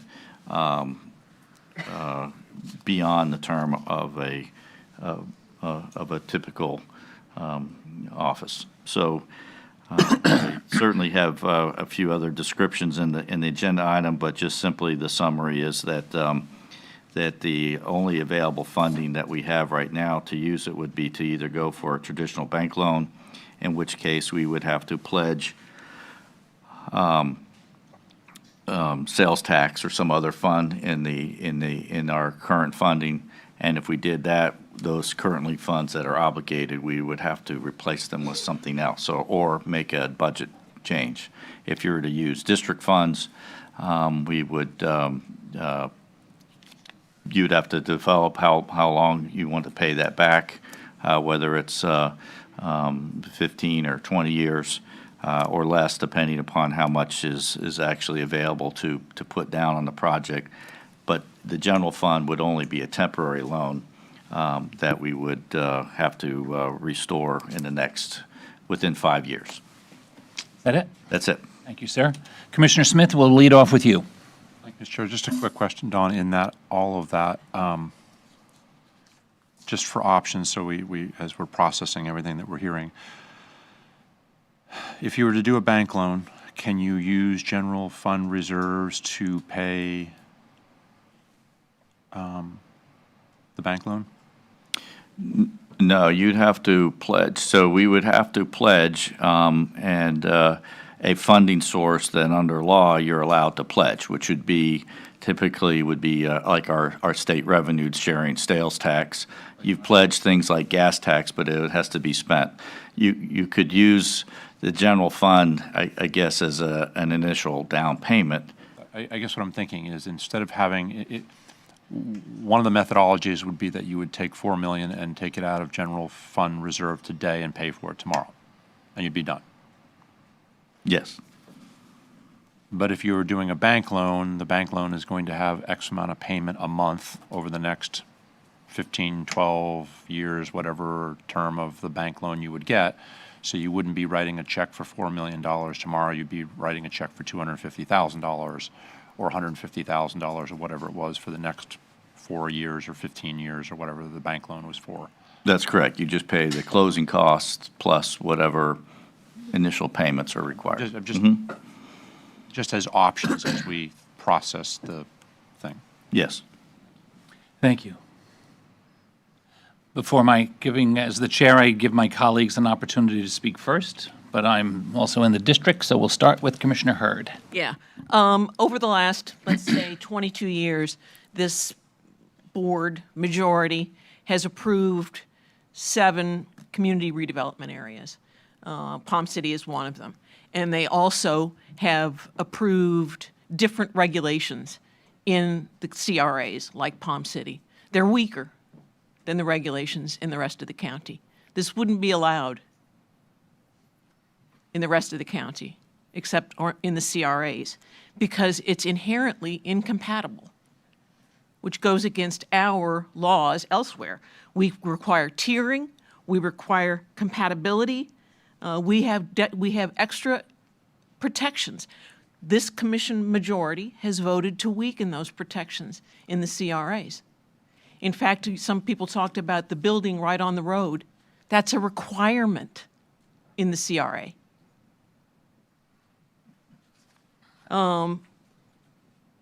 This is a political solution to a regulatory problem. I certainly understand that you don't want a 90-unit apartment building next to you. It's not compatible, but it is legal because this commission majority made it legal. I voted against every one of those proposals to weaken our protections. To make this new urbanism is the latest overdevelopment snake oil, and this commission majority made it possible. We have pending 2 really lousy developments in Port Salerno, which I represent, but they're legal. We're going to buy that too. This is it's a political solution to a regulatory problem, and what are we going to buy the 2 projects in Port Salerno next week?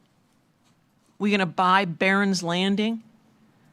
That's a proposal for 275 units in the old Gulf world. So we have a problem here that is buying this property is not going to fix, because the problem is the regulations have been weakened so that these kinds of projects are not only possible, they're inevitable. Done? Yeah. Thank you. Anyone else? Let me, sorry.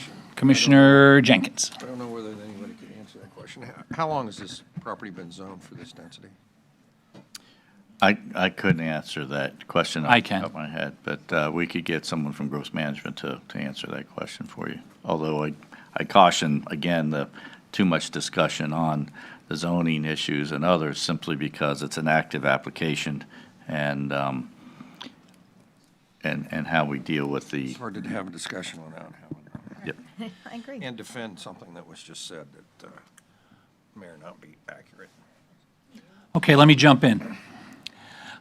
This came to our attention. Well, let me give a very brief history lesson on the site itself without getting into the project.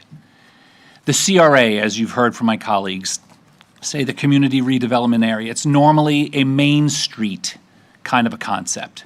Jensen Beach Boulevard, Map Road, Bridge Road, downtown Stewart.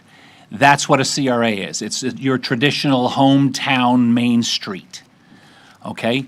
Many of you, if you've been here for a long time, you remember back in the day when there was only one Publix. It was on Martin Downs Boulevard. It was very large. But how many people remember that there wasn't a parking space to be had and the store was mobbed? The history in Palm City is that at the time, the county commissioner reached out to the folks at Publix and said, you know, you always had a plan that when this store reached its capacity, you would build another store. At the time, I can't quote the Publix response, but it was basically like, we're okay with this one.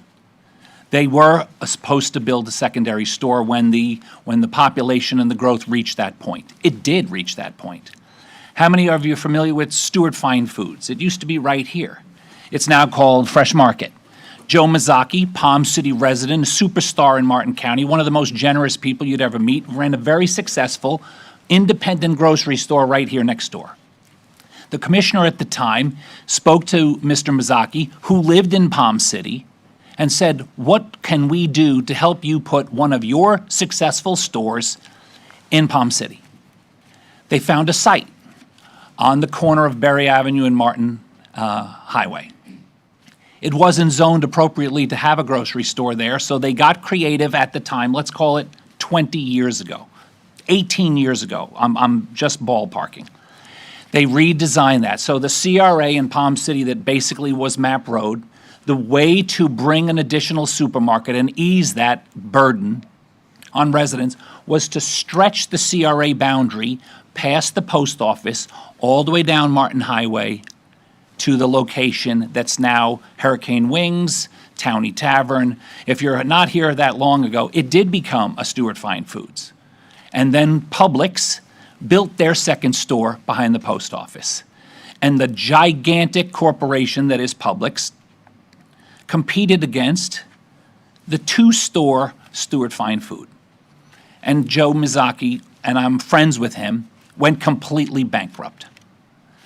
We as communities, like, what are we going to do? We got this big shopping center here now. We get a store out of Pittsburgh, Pennsylvania to come, Milam's. They take a chance. They probably had 5, 10 stores.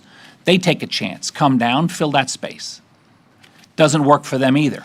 We all know Publix is a very, excellent operation, very big competitor. Didn't work. For many years, that site sat empty, except for the smaller tenants in the front.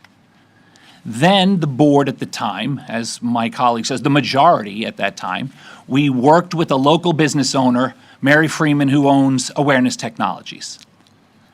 Now, she's a very private person, so I don't want to get into too much of the conversations that she and I had, but there was a big push from St. Lucie and Port St. Lucie County to take those 150 jobs at the time and lure her and the company up to St. Lucie County. As your local commissioner and my colleagues at the time who were sitting here, we couldn't allow that to happen. So we redesigned and reorganized that zoning and those land uses there on that site to allow her to bring her building there. She was originally going to completely relocate into that spot, but she was so pleased with how the process went, she expanded her business, hired an additional 75 people, many of them that live in Palm City, and basically breathed new life into that. So when you hear this talk about the CRA and shame on us and how did this happen, it was based on a very reasonable, legitimate, at the time, strategy. Flash forward to now. That site has been available there for a long time. To be honest with you, for several years I would drive by it. I'm your neighbor. I would drive by it and think, how do we protect this space? How do we not allow this pristine, look, it's not Yosemite, but it's a beautiful piece of property in Palm City, and we want to keep it. I worked with the owner at the time who owned the property for a very long time. There was no dollars available for a purchase at that point, so we tried to get creative and land swap. County has surplus property elsewhere in Palm City. He could do something else, and we could trade 2 acres for one of his. It's 6 acres, but as some of the speakers said this morning, remember how that original property started. One person owned the front and the back, which is now Oak Brook. They sold off the back for Oak Brook. They kept the 6 acres in the front. But they did the driveway through as an easement and everything to the left of the driveway right to Danforth Creek. We're not land planners here. The driveway and everything to the left towards Danforth Creek is not buildable. But it still counts as the 2 acres. The CRA, it doesn't weaken the zoning. It's meant for main streets, like I said. It goes from 10 units to the acre, it makes it 15 units to the acre. So even if it wasn't part of the CRA, instead of being 90 units, it would have been 60 units. And most of you would be here today upset with 60 units. So that's how it happened. When you hear all this craziness, that's how it happened. The price. I have a couple of points. I'm going to try to be concise, but this is very important, obviously, to a lot of us. The price is $4 million. And like you, when I first heard that number, I was like, oh man, $4 million. But let's break it down. The people paid $2.1 million for the property. This is public information. They've probably, and now I'm guessing because they're not going to tell me, you know it's expensive to do projects even if you were building something on your own home. They're building a 90-unit apartment complex on this property. They've been at it. They've started their initial process. Too much? Am I going further than I should be going? As long as we're not, Elise Elder, Deputy County Attorney, as long as we're not talking about the application and what they're seeking, we're okay. The Not going to go history there. of the property. If I say something you don't like, you just interrupt me.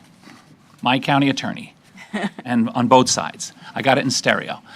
So with that in mind, 2.1 million. I'm guessing, I'm just making an actual guess, they've probably already spent at a minimum $500,000.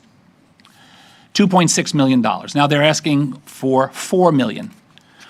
That's $666,000 an acre, right on Martin Highway, pretty valuable piece of property, obviously.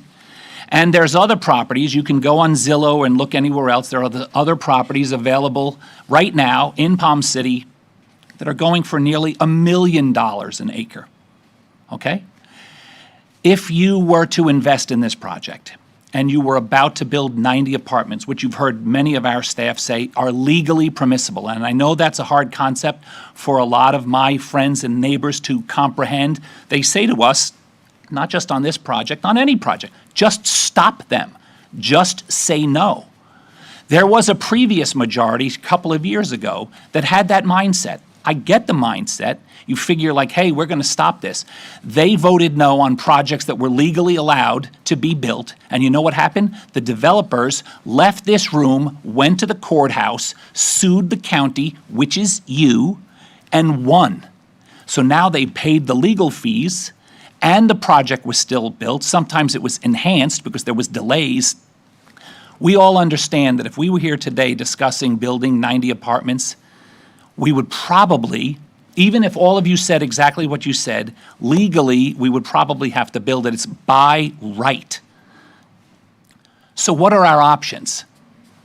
We could ask them to change their minds and do something else. I've heard it all. A lot of the suggestions were very valid. Some of them were crazy. Use eminent domain to just take the property away from them. That's not an option. You wouldn't want that to be an option in America where the government could just say, no thanks. So I started to think, what is our only option? Suggestions were made. This room was filled about a year ago for the NAC meeting. Volunteers sit up here. And the developer came and made a presentation, and I'm telling you, the room was as filled as it is now. The people lost their minds. I spoke. I'm a resident in Palm City. I'm allowed to speak. I said, it's a very nice project. It's the wrong location. And they moved forward with it, which is exactly their right. So I am appreciative of the developer and the owner of the property. They heard you. They got the emails. They're represented by local counsel, who I'm very appreciative assisted in a process where our staff was able to meet with them at their invitation to hear of an offer. They didn't say $6 million when they heard it was the county. They didn't say $10 million. $4 million's, you know, if you're in the business, it's a reasonable number. How it works, and I'm an expert now, I've spoken to all sorts of developers, people that do this for a living. You pay by door. You pay for the land cost by door. $35,000 to $50,000, $60,000 depending on where it is. $4 million is $45,000 a door. I've asked a lot of people, they said that's a reasonable number. So that's where we are today. Now, all of the arguments that we heard, it's very close to a school, absolutely true. 2 years ago, the car line, and if you're a Palm City family, the car line went down 34th Street from the gate of Palm City Elementary School all the way to Map Road, and that's a long road. Most people got on the car line at least an hour ahead of time. They've redone the school. If you haven't noticed, they built a new school, and the reason you're seeing that traffic currently on Martin Highway is they've switched the car line pattern to be on Palm City School Avenue, and it will be that forever. However, the reason it's congested now is this year when they started for spring break, the Palm City original building was still in place. That has since been torn down, and they're in the process of creating a snaking car line that will be on that property. All of the cars will then stack on the Palm City Elementary School property. Maybe it'll be on Palm City School Avenue, but it won't be out on Martin Highway. It's not going to be done by this Thursday when school starts, but in the very short future, that will be done. So for your concern about how is this going to work, that's the case. The case about traffic safety is the biggest issue that my colleagues and I take everywhere in the county. People speed, they go through red lights, they go through stop signs, they don't care about school zones, they road rage. It's happening everywhere. Martin Highway, we have a dozen crossing guards, a dozen. They have big signs like you heard, they're holding up big signs. We can control the traffic signals. Cars still race through there doing 50 miles an hour. in the 35. We put sheriff's deputies out there. It's like fishing in a barrel. And then, of course, the people are furious that they got tickets. So that is a real situation. In terms of the buildings being built on the road, I think it's important to understand the urgency of today's plan. If I could have someone put the dock camera on for that piece of paper that someone left here. I've asked, I'm allowed to show this. It's a public record. I'm not bashing the project. I'm just trying to show you what we're talking about. That's on Martin Highway. It's a very pretty project. And listen, let me finish. Somewhere else, not on Martin Highway. It doesn't blend with what we're trying to do. Am I crossing the line? Let's take the picture off. I don't think it was the picture. Look, if this conversation was happening in Hobe Sound, Jensen, Port Salerno, City of Stewart, or anywhere else, I would be sitting up here and I would be listening like my colleagues are. I'm happy that the community came out. We all represent all of you. I'm your district commissioner, but all 5 of us represent all of you. I needed, and there's another very interesting point to Florida politics that most people are not aware of.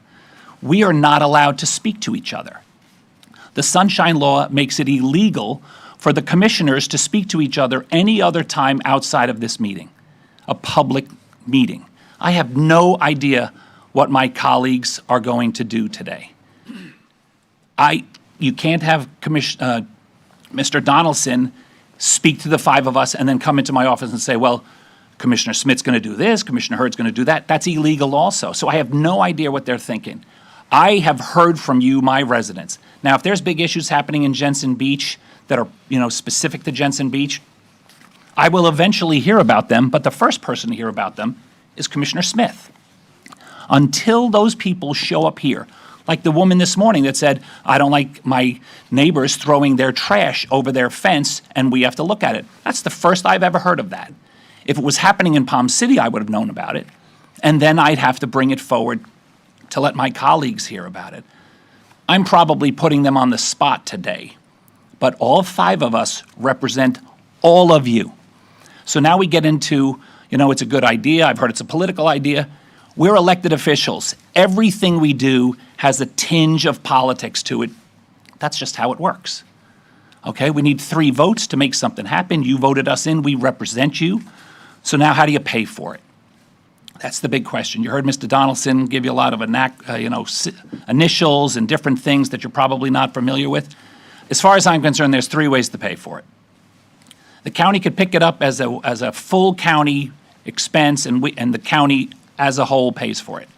The 2 options that we have that I think are valid is MSTU funds, municipal service taxing units. We call it commissioner funds, discretionary funds. It's ebbed and flowed over the last several decades. It used to be a percentage. It can be a dollar amount. I just recently at our budget hearing raised mine in District 5 from $270,000 a year to $370,000 a year because I knew this day was coming. Okay, now I would disagree with what I heard from Mr. Donaldson that I only have a couple $100,000 available to me at this moment. I have heard that that's different, so that's not a conversation for today. But there's money that's raised in the district that must be spent in the district for the benefit of the district. As far as I'm concerned, this project is exactly the definition of that money. The other way, now the concept of the CRA shouldn't have dragged all the way down to Berry Avenue. Today, that's good news, because had it stopped at the post office, I couldn't use our CRA funding to help purchase this property if that's the decision that my colleagues and I go today. CRA uses a TIF fund, and I don't want to get too deep into the weeds. Certain money that's is raised as a percentage of the increase in taxes within the CRA boundary is again reinvested into that boundary. This property is in that boundary. As Mr. Donaldson said, commissioners can't, into the future, commit the dollars. If I'm out of office, I can't commit to my successor to say, well, for the next 6 years, you don't have any money. The guy before you spent it. That being said, I have at least one more year, so I have this amount coming in, what I have already on the bank, on the balance sheet, and then next year's money. And then the CRA, we can commit into the future. We finished Map Road with CRA dollars, and we pledged them into the future to pay for the project so it didn't drag out for 2 years and you drove through a construction zone for 2 years, similar to west of the Turnpike. Nobody wants that, especially in your town. So that's what we did. So there's one more year of those funds being committed, and then they'll be flexible. We're also used some of them, if you look between the Palm City Fire Station and Dr. Centel's office, we're enhancing a park there. That's not going to be a building. I know there's a lot of talk that it's going to be more construction. It's a park. It's going to be an enhanced park right there in the middle of your Main Street. Okay, so I believe those two sources are the proper sources. Now, do we have to borrow the money originally from the county's general reserve? Yes. Mr. Donaldson and I had a conversation. I believe it's in this agenda item. We're talking about 2% interest. I am not interested in an on-the-street bank loan at 7% interest. If it was a couple of years ago and the interest rates were low, then we could. But I think that my colleagues should humbly request that they would support that decision. And then we could pay it back. That way, the people that live in Palm City are using their tax dollars in their district to pay for something that obviously is what is wanted. Now, I give credit to the people that wanted to build those apartments. They're legally allowed to. They bought the property. They're doing everything right. But does that mean that the community we tie our hands behind our backs and we just say, there it is? I'm telling you, I've voted for projects up and down. People have been happy or unhappy. I'll use Sawgrass Villas as an example. It runs front to back. It's landscaped across the front. You got to zigzag through their entrance to get in there. That's the kind of projects we want. The final thing that I'll say before I throw it back to my colleagues is this. You're hearing a lot of people talk about development and that everything is overrun and the traffic. I believe, in my opinion, that every parcel of property that is not developed is in play. It could be a parcel that's been in someone's family for generations, and the husband and wife sit across the kitchen table, and they're like, what should we do with this parcel? Because you know what's happening? Those records are public, and developers and smart business people and corporations are reaching out to those landowners and saying, would you sell your property? No, we won't. Would you sell it for $1 million? No. How about 2? How about 3? And eventually, everyone gets to a number that they say, I'll sell. Some of the property is held in portfolios by big corporations, and they're sitting around conference room tables discussing what can we do with the property. Now, you only heard one mention today, and we're not going to get into it now, but later today we have an agenda item to discuss Senate Bill 102, or the Live Local law. It's a law now. Many of you are unfamiliar with it. Make yourselves familiar with it. Tallahassee has decided what will and will not happen in every community in Florida. They will decide. 1,100 people a day approximately move to Florida every day. In Tallahassee, they're going to figure out where these people go.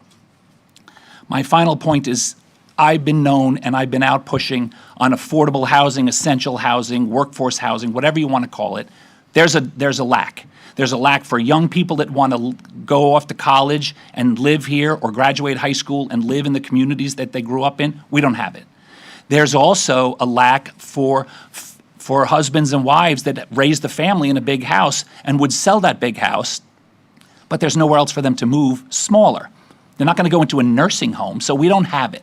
We don't have enough, not just in Palm City, everywhere. So when people try to say that I'm a hypocrite now, and if I thought I was supporting affordable housing and now I'm not, that's not a blanket statement that we should approve every single thing that we look at. This is a perfect example where you put the little weights into the scale, traffic, children's safety, close to Danforth, right on the road, not really appropriate for the look and feel of Palm City. And as far as I'm concerned, it tips the scale. The only logical option we have, the only legal option we have, is to purchase the property. It's what I tell residents when I say, if you don't like what's happening next door to you, buy the property. We are trying, hopefully, to buy that property.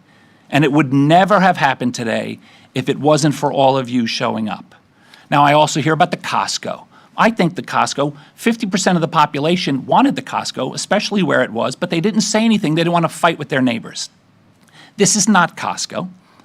This is a specific project right next to an elementary school, right on the road that is basically one of the main entrances to our community, not just Palm City, all of Martin County. You get off the Turnpike, you get off the 95, you're driving right past a 3-story building on the sidewalk. Look gorgeous somewhere else. The developer was nice enough to put up an offer that's reasonable. They heard us. They heard the residents of Palm City, and it's reasonable offer. Is it expensive? Of course it is. Isn't everything lately expensive? It's a fair deal, and it's the right thing to do because, like you heard, if we don't protect green open space today, there's none for tomorrow. Today is a historic day for us, up or down. And that's all I have. Thank you.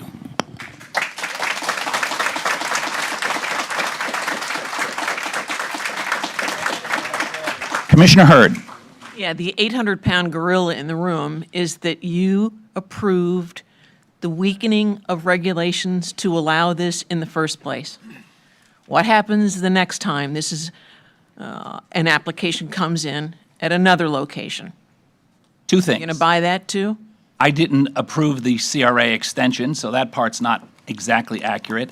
And then one of the main concerns was if you do it now in Palm City, do you have to do it again? This does not set a precedent.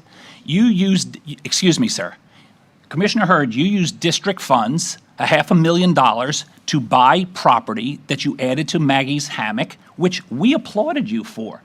That was using government money to purchase private property for the benefit of extending a park, keeping it from being developed into something else, and to the benefit of your residents in your district. Commissioner Jenkins spent $1.5 million to buy the Ham property. He had been working on that for decades. He got grant money from the federal government. The community rallied, similar to today, and he was able to purchase that property, which today could have been a neighborhood and now is protected forever. And we applauded Commissioner Jenkins. We literally clapped for him because it was something that he had been working on well before he was even a commissioner. So when I say this is not the first time this has ever happened, it hasn't, it's not. And each time that it has happened, we've applauded because, yes, it's the right thing. Now, is this potentially dangerous that some other developer could come forward and say, buy ours? If this was a $6 million deal, we're not here today. It couldn't have been done. If there's a piece of property on the river somewhere that someone paid $7 million for and now they want $10 million for, it doesn't work. And if a project comes forward and the community comes forward and says, look, this is what needs to happen, we want you to represent us, then we'll take that up. And I will sit here honestly and fairly and listen and see, does it make sense? I'm telling you, after really thinking about this for quite a long time, this makes sense. I hope you agree. Commissioner, I wasn't finished. I apologize. Yeah. So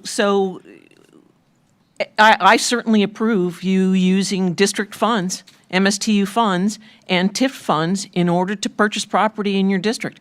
So, but we are going to have to fix this this underlying problem somewhere down the road. And I see that Jennifer Manning is in the room. So I want to find out from our CFO how much MSTU is available, how much TIF funding is available. Okay, as the commissioner mentioned, Jennifer Manning, OMB Director, as Commissioner Campy mentioned, that he has increased his MSTU to accommodate $250,000 going towards the loan for the next couple of years. And once he has a interfund loan for a CRA project, so he's going to relieve those funds. Once those funding is in 2025 will be the final payment for one. It'll relieve the $250,000 in the CRA to pay for the interfund loan, but it'll be over a 20-year period. Yeah. But we do have a policy that says that we can't burden our successors with our debt. Yeah, so he would use the CRA funding. How much CRA funding is available? He's going to relieve $250,000 in 2026. No, it'll be before then. Yeah, the last payment is 2025, so in 2026, we would use the CRA funding. And in the And there's only there's 250,000 a year? No, there's more, but there's an outstanding loan that the CRA has, and I don't have the payoff. It's probably another 5 years or so that will relieve more funding. That's not accurate numbers. Yes. Well, It's close, but we should it's have not. accurate, and whatever Susan the Corris numbers needs to are, come we down need to there. have those numbers because we have policies in place that keep us from burdening our successors with our debt. And I'm only mentioning the money that's committed right now, because this year, we did an interfund loan for a 2-year period, and for $500,000, and then we have a debt service that we're paying, so. Mr. Donaldson, do you have the numbers? in Yeah, front of you? just to be clear, that the CRA funds, you can burden for multiple years.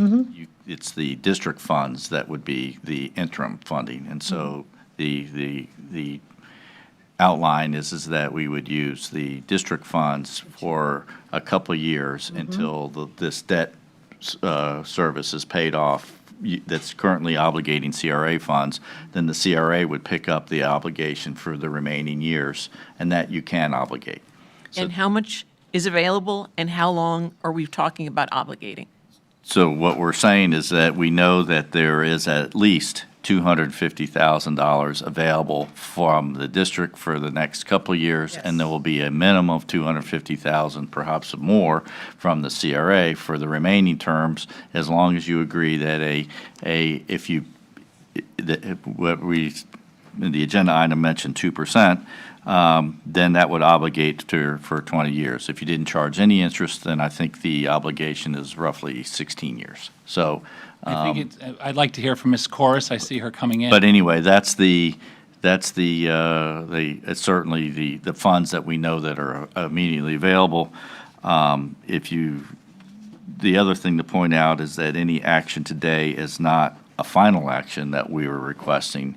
It would simply to authorize staff to negotiate a contract if we were going to move forward on this, come back with specific loan documents that meet all of the board's policies and directions, and then come back with a agenda item that would authorize the closing on the property. So today's action direction is not to authorize you to execute a sale and actually purchase the property. It's to authorize staff to negotiate a contract that we would bring back for the final purchase and sale agreement. Thank you. Ms. Corris, can you state your name and your title for the record, and then I have a couple of questions for you, please. Susan Corris, Manager, Office of Community Development.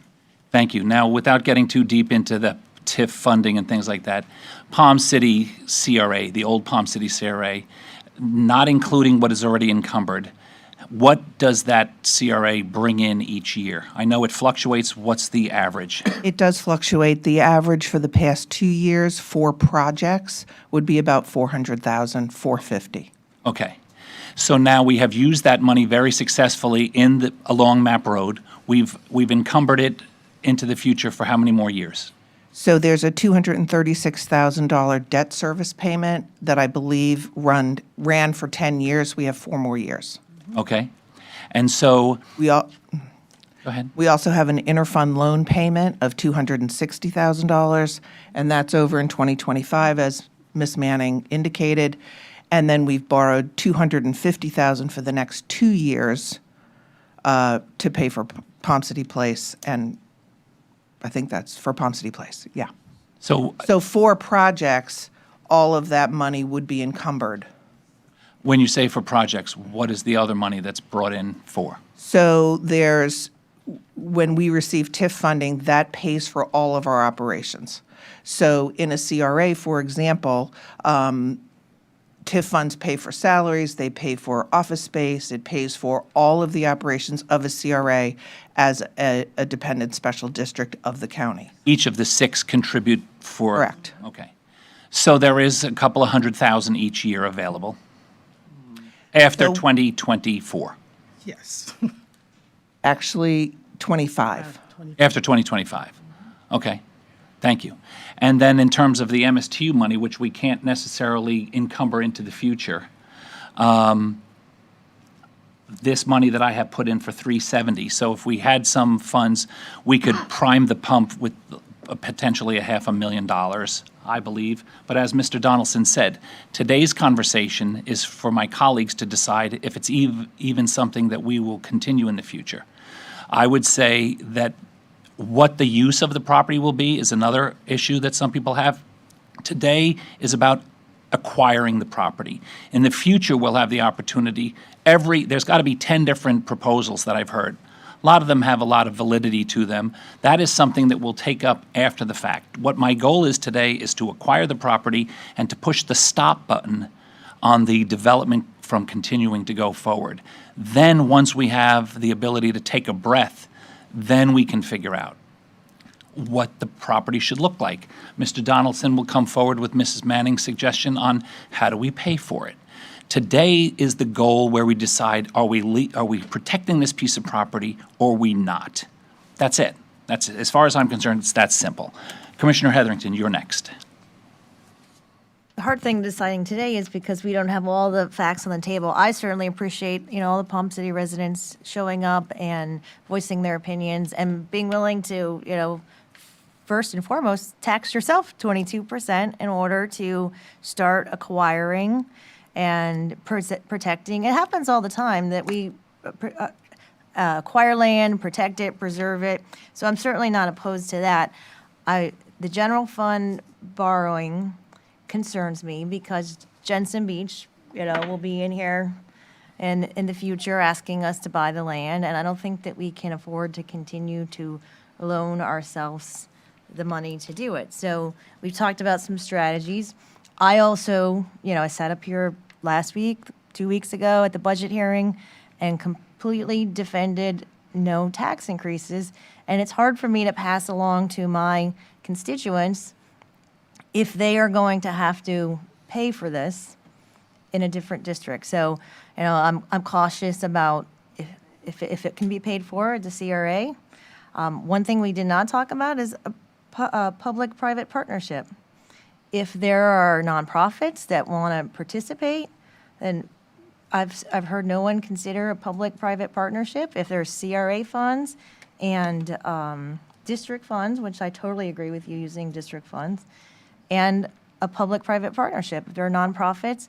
Secondly, if we were to proceed, then, I disagree respectfully with the chairman that we, as a government, don't pay for property like a developer pays for a property. We don't pay by door. We can pay what the appraised value is. We do the proper environmental due diligence. That's legally the only way I know that we can pay. I just don't think that we pay like a private sector real estate developer by door. So we would have to have an appraisal. I think we'd have to do it appropriately. And then one thing I heard you mention SB 102, and I just want to put this out there because say we do purchase the property, that goes into our inventory lands, which we know the state has started to preempt us from making local decisions. The state has said they want more housing, right? That's why they passed the Senate Bill 102, the Live Local Act. So just for consideration for the residents that think that if the county buys this, that it will be protected, that will go into our inventory. And the state has said that the county is going to produce that inventory list to them. And based on what the Senate Bill 102, Live Local Act, requires us to look at these parcels and to may require us, but certainly consider to develop that into affordable housing. So what you protect today, just so you know, is not protected based on the way the Senate Bill 102 and the Live Local Acts, because every public land is included into our inventory and can be assessed and looked at, and we can be forced to build affordable housing tomorrow. So just be cautious of that. And those are my comments for now. Thank you very much. Commissioner Smith. Maybe to Commissioner Hetherington's thought process, the only thing I'm curious about, none of us, I don't think, know clear enough yet with Senate Bill 102 what all the rules are and how it's all going to work. I'd be curious to know, Sarah, if you've done any research on it or know that if it's put into conservation, can it be pulled? Can this inventory requirement that they have required us to do, if it's land use conservation, any property is land use conservation, can that be pulled out and said that ought to be up for review, or is it strictly land that's held by counties and cities that are not put into a land use category that is conservation? Mr. Chair, George Stokas, Assistant County Administrator. First of all, there's a lot of, we're going to get to this in the next time, there's a lot of gray area with that. It's our initial reading that conservation land, once it's been identified and preserved, it cannot be brought out and used for affordable housing. What is available is we have about 100 and something other tracts ranging from sizes of 0.1 acres to a couple acres that this board reviews every 3 years. Then that list is created. You have two properties currently on the roll, or the roster, I guess, for affordable housing. That is being advertised on our website in accordance with the Live Local Act. And those are the properties that have to be considered and advertised as of staff's understanding at this point. I know it's a little bit confusing, but that's... That's fine, I was yeah. just curious. So just a couple other things just for clarity. Ed, I think, and just so I'm clear, if you were to be able to pledge that $250,000, that's 16 years worth of pledge, correct? If my math is right? Well, it would be less because once the loan that has only 4 years left on it is paid off, all of the CRA money can go into it because most of the CRA projects are done. So I'm just, but it's not like a couple of years, it's a long term. It's either 8 or 16, depending upon the CRA. Long-term loan, yes. You know, it's interesting too. We had a room filled like this probably 18 years ago, 17 years ago with a affordable housing project that was a federal project up in Jensen that no one wanted and we couldn't talk about because we're not allowed to talk about affordable housing in a federally authorized project. Had there been an opportunity to acquire that land, we would have filled the room the same way today as we did back then, and people would have bought the land because nobody wanted it. It was, but as it's turned out, I don't think I've ever heard really of a significant, if any, complaints relative to those housing units that are there. But we would have had the same conversation we're having today relative to this project, whether it's the right place, the wrong place, and so on and so forth. I think what's important to get off of, because you can easily get distracted in a conversation up here about, all of us can. When a commissioner makes a comment about what happened in the past, what happened today, who's responsible for this, that's deflecting away from the issue at hand, I think. And the issue at hand is, do the 5 of us want to entertain the idea of acquiring 6 acres of land in Palm City for some purpose that's public benefit, for the benefit of the community? I mean, I think that's, it's that simple. It comes down to, do the 5, or do 3 of us out of the 5? I just need 2 of you. Well, okay. Do 2 others agree with the Lord, Master over here, that the benevolent one, he tells us all the time, that's a good idea? So for me, as I'm processing all the conversation and listening to you all in Palm City and others that have spoke, my colleagues that have spoke also, there will be other projects that will come forward that will want to be purchased by neighborhoods, because I don't want that next door to me. And we hear almost every agenda item because 90% or 100% of what's left in Martin County inside the urban service area is next to a neighborhood that nobody wants developed. So how do we deal with that? It's going to be more difficult as we move through time, and weeks, months, years, but immediately, because nobody wants anybody else to move here. And that's been, first of all, that line has been used ever since I've been up here, and probably long before I was here, that we liked Martin County the way it was in 1980 versus today. We are going to have to, as a community, and you have all set the stage here, and so has your commissioner, to have a broader discussion of how do we acquire land.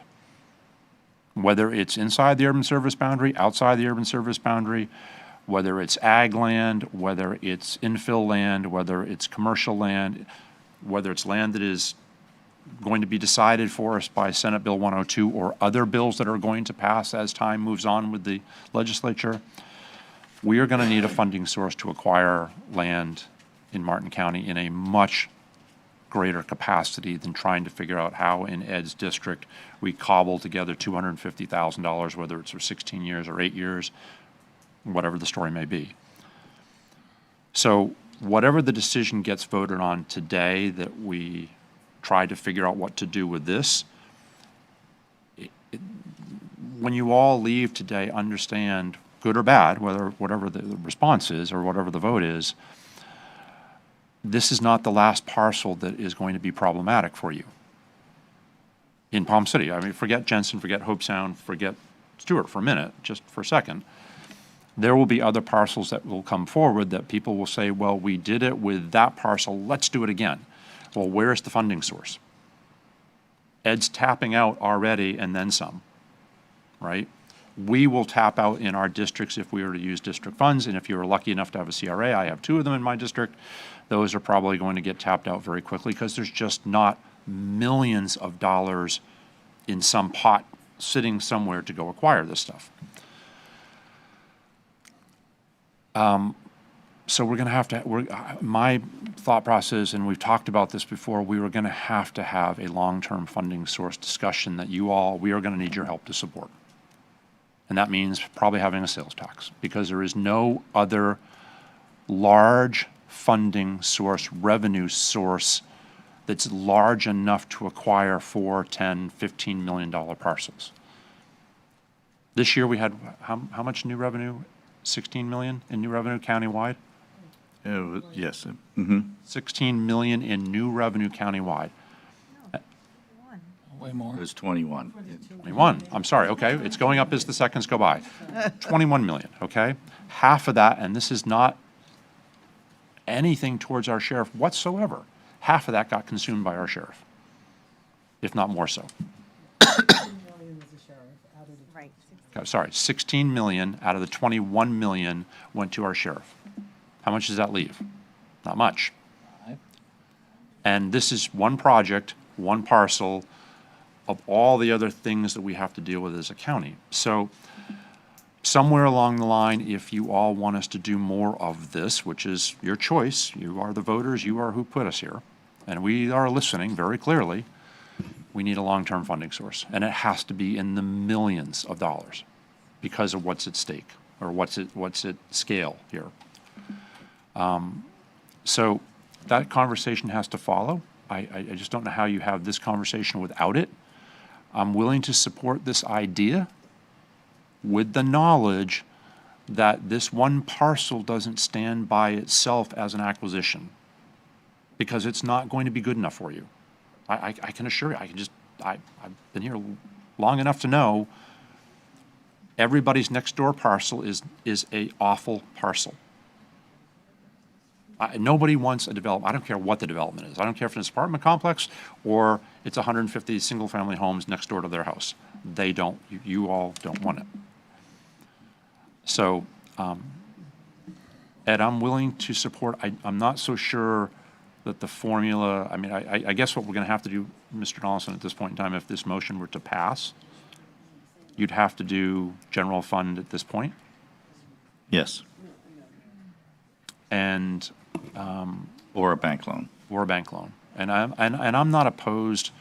Look, a bank loan may sound awful. We have borrowed money to do various projects in the county before. I'm hesitant to go into reserves because of hurricanes, and we will consume, if we have a bad hurricane, this is not a threat, it's honest to God real, we will consume every single dollar that's in those reserves, and then some if we have a Francis, a Jean, an Ian, or that kind of a storm. That's why we have those reserves for, as Commissioner Donaldson, Mr. Donaldson pointed out earlier. So I'm hesitant to go there, which is why I asked the question, can we use reserves to pay a bank loan, and it wouldn't be such a dramatic hit to the reserves account, even though we may have to pledge them, but it wouldn't be taking those dollars out? Commissioner, just consider the reserves as just a temporary fund. I understand. You would have to replenish them, and certainly, within 5 years is your policy. And I'm suggesting that we would want to do it probably within 2. So you would be taking your first tax revenues that generated next year and pledging it towards refilling the fund is really what, so unless you did a bank loan. I understand. I'm just having a conversation because as Ed said, we can't talk about this stuff outside of the room. So those are my thoughts, Mr. Chair. Thank you. Commissioner Jenkins. So I completely agree with everything that Commissioner Smith said, except for the fact that we need hundreds of millions of dollars.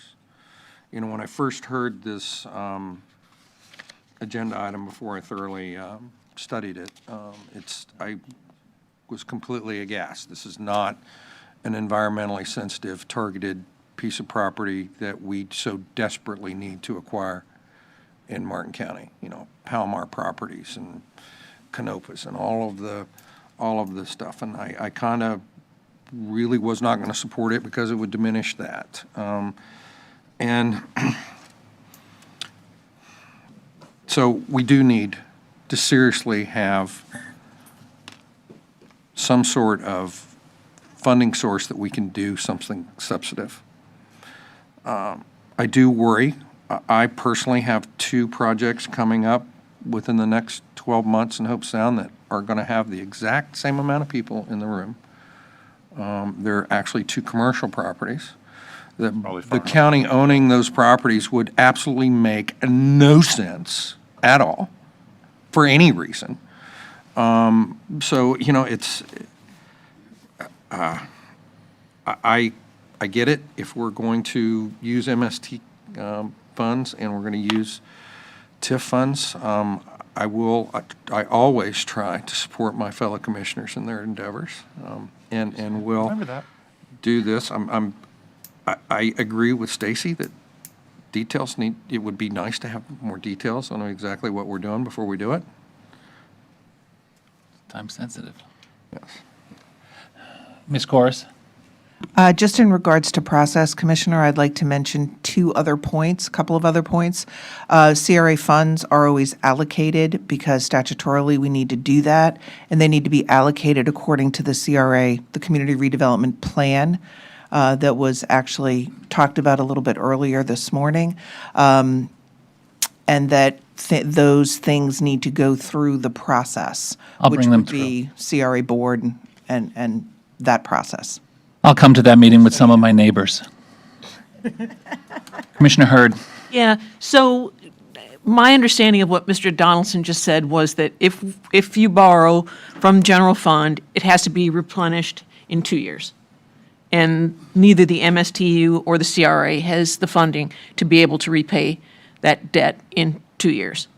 It's technically, it's within 5, Commissioner, is my recommendation. Okay, we don't, the MSTU and the TIF don't have enough funding to pay it back in 5. No. Question to that point, Mr. Donaldson. If I made my MSTU funds from 270 to 370 this year, what's the maximum I could make it? You can't raise it. None, you can't. Not this year, next year. You do it whatever you want. I'm saying, is there a route? Yeah, we would have to check to make sure. All right, find out. I don't want to commit. Because I'd be willing to invest on behalf of my residents in District 5. I'll make it $750,000. Our residents, I could go door to door and explain that we used these dollars, their tax dollars, within their district to purchase those 6 acres. Because if we don't purchase it today, it is gone forever. And we're not talking about a commercial piece of property on US 1 that's been scraped bare. This is an untouched piece of property. I disagree with that it has no environmental impact. It is adjacent to Danforth Creek that floods. If you go to this property right now, based on the rain that we had yesterday, you'd be standing potentially in knee-deep water on most of those acres. Where does that water go when it's 90 apartments and 123 parking spaces? It's also right next door to an elementary school, not near an elementary school. those kids, 625 kids and their parents, will bike, walk, scooter, and drive right past those apartments, right on the sidewalk. This is a perfect storm. When someone said Pandora's box, this is Pandora's box. We do not want to open it today. That's my opinion. And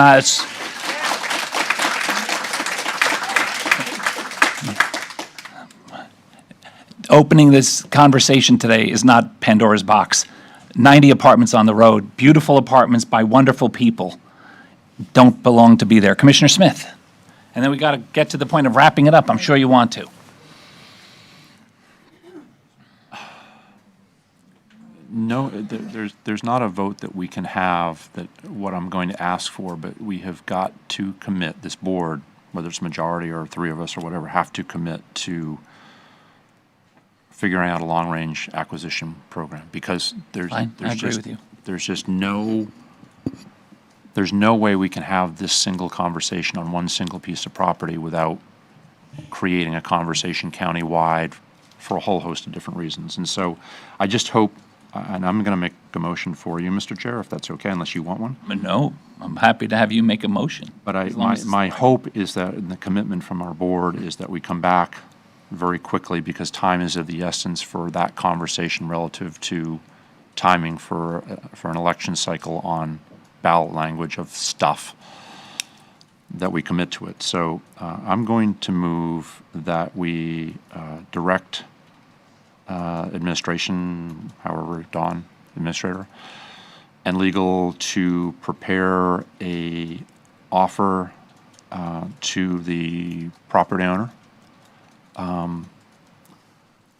and that we use, because I think we have to, I don't think there's any faster way, because you're not going to get to the CRA and get the commitments from them that Susan just pointed out, which she's right, that we use reserves to acquire the parcel, but as a temporary measure until other funds can be directed to backfill or to pledge repayment of the $4 million. Thank you very much. Commissioner Heatherington. I think we should also make a motion that we actually go into a land acquisition study and potential sales tax. I think that we should decide that today, that we need a long-term strategy and commit to it. I like everything you said, except for the fact that I would rather it be bank loan. I do not like the idea of general fund reserves, because next year, during the budget hearing, you're going to come back and you're going to say, we're going to raise taxes 6%, and I'm not going to support that. And that's exactly what's going to happen if we don't finance it over a longer period of time. So that's almost a tipping point to me where I would support it, except for we need a longer-term financing mechanism. And when the budget is presented next year and there's a 6-7% tax increase because we have to backfill the reserves, I'm not going to support the budget. Okay, so how about this? Let me modify my motion to give administration the authority to make the offer and the whatever legal documents that have to go along with that offer. And Make it accepted. It's already been offered. well, no, it hasn't been offered by us. We're accepting an unsolicited offer. That's the point today. Not? You would not be able to accept an unsolicited offer today. If you notice on the recommended action, there's a process statutorily we have to go through to acquire property, so we'd have to execute a contract. I do want to caution the board, not caution, just let you know that we have to get 2 appraisals. And if you, 2 appraisals for the property, you can go above and beyond the appraised value. I don't have any idea what the appraisal would be. We have not, obviously, at this early stage, we would not have obtained appraisals. But once you get the 2 appraisals, if you're above the average of the 2 appraisals, it takes an extraordinary vote, which means 4 votes to. So in my motion, the intent of my motion, and if I'm not saying it right, is to give staff the authorization to contractually work with the applicant or the. They have suggested language right there. Yeah, 2A, authorize staff to negotiate and sign a purchase and sale agreement contingent upon board approval at a future meeting. Arraign an appraisal and authorize staff to develop a funding solution with terms you, okay, so effectively, item 2 would be my motion. A, B, and C. Huh? A, B, and C. Well, item 2 is A, B, and C. But that, when this comes back, so Sarah, you'll have to bring this back to us with a approval? So what we come back with is we'll have the 2 appraisals, we'll have if we're successful in having a purchase and sale agreement signed by the seller and one signed by your county administrator. It would come to you for your approval, which would have all the funding approval. Then That was my next question. Yes. So in that agenda item, then you will lay out for us either various options or a option on how to fund the 4 million, whether it's combination of MSTU and CRA funds or not, or just a bank loan. Because I think what would be helpful, honestly, is if we had 2 or 3 funding choices. Maybe a bank loan looks like the best, but today we can't really answer that because we don't have it sitting in front of us and we don't know. So that's correct. We will come back with funding. but that motion gives you enough direction to come back to us with an approval agenda item that we can approve. Yes. Okay, that's my motion. Thank you very much. Commissioner Hurd. Yeah, I completely support your motivation here. I'm empathetic, but I cannot support using general fund reserves, and I don't think we need to. I think that the motion can say utilizing CRA and District 5 funds, period. I don't want to get into borrowing from general fund because it's a terrible precedent. Sarah, I don't disagree. That's why I asked if there were options that will be brought back to us so that we will have various things to look at and make a decision. Yeah, but this also, this says that you can use general fund reserves. We need those general fund reserves. But again, in my motion, I'm not wanting to limit staff's ability to come to us with 2 or 3 options that say, if you do this, this happens. If you do this, this, and this is what happens. May I make a language suggestion for the motion maker? Leave it for 90 days or 6 months so that if it is a bank loan, that we don't create a window that is so small that we can't get the money. If we have to borrow it to close the deal for whatever you feel comfortable with, 90 days. It can, if it doesn't have to come out of the general fund at all, terrific. If it does, whatever our staff says, it can be borrowed for a finite amount of time. We'll do a bank loan. But you'll come back to us with all those. That's what I'm saying. So, but I don't want to take it off the table because then if we realize the deal needs to be done very quickly, then it's not going to be enough time. The intent of my motion is not to limit. But I want to make sure my colleagues agree with you. My motion is to give them all the flexibility they need to come back to us with 2 or 3 or 1 that works, recommendations that we can vote on independent of each other so that we have actual numbers, what a payoff looks like, how many years that payoff is. Understood. If it involves the CRA or doesn't involve the CRA, and what you have to do, Susan, if the master plan has to be changed to reflect the acquisition of the land, I don't know, but all those things, that would come back in a future agenda. This is just merely giving you the ability to enter into a contract negotiation with the applicant, right? Thank you. That's correct. I just want to make sure that my additional colleagues feel comfortable enough that they can support and participate because your community is watching and listening. I want everyone to participate at a comfort level that you feel is appropriate. I'm committing as the district commissioner for at least the next year that we will craft something that is appropriate and make you have a comfort level that you can participate in supporting this today. Commissioner Hetherington. So we're coming back with a direction. I think you heard, though, a couple commissioners say they don't want them from the general fund reserve. So coming back with options, it will be the best solution, so then we can decide. But I think you've heard that most of us don't want general fund reserves to be used At all, or, for the long term. okay. Because then we're going to have to replenish them. I agree with you completely. It won't be used for the long term. Commissioner Jenkins, But it can be used as a bridge. it would have to. I'm not a banking expert, but I see a banking expert in the room. We're not going to be able to pull this off. It would have to be a short-term, and if we can do it without using it, terrific. But if it needs to be used, I'm committing that at the next time this pops up, if they say, well, look, it's going to be 3 years of the general reserves, I agree that that's not the way to go. And then in regards to, before Mr. Donaldson, who will have the final word, hopefully before a vote, the concept of a long-term $100 million funding source, next year there will be a referendum for a 0.5% sales tax.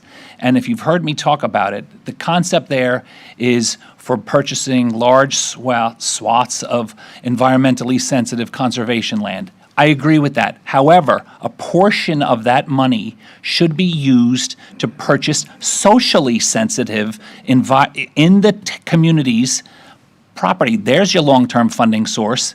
If there's a piece of property in any of your districts that rises to the level of something like this, and you get this level of support, then it is. We in Palm City have voted for Sawgrass Villas, a 3-story storage facility, Magnolia Ridge, Pineland Prairie. We're not opposed. We get it. This just doesn't work right there.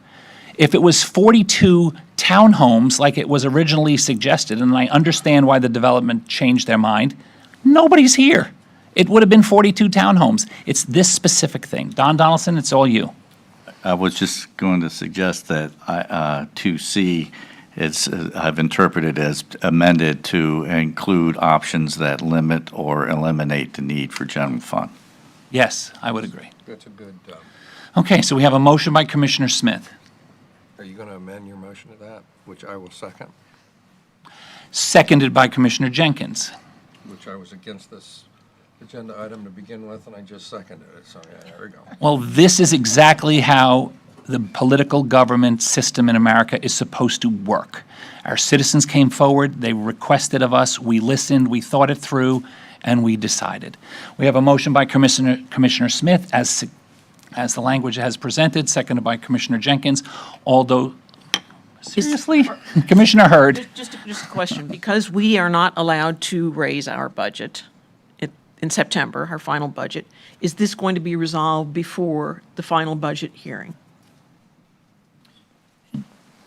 I don't know if it'll be reserved before the final budget hearing, but it will have to be done in a way that does not affect your budget because we're borrowing against using existing funds, But we're or also talking about spending an additional $4 million.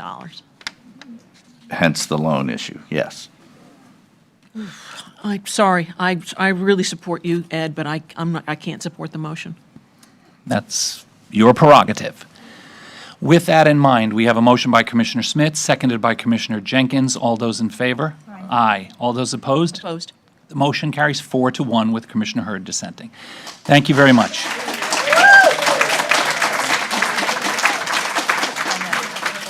What? Yes. And with that, we will take our lunch break. We blew through the closed captioning. We'll return at 1:30 for the remainder of our agenda. Thank you very much.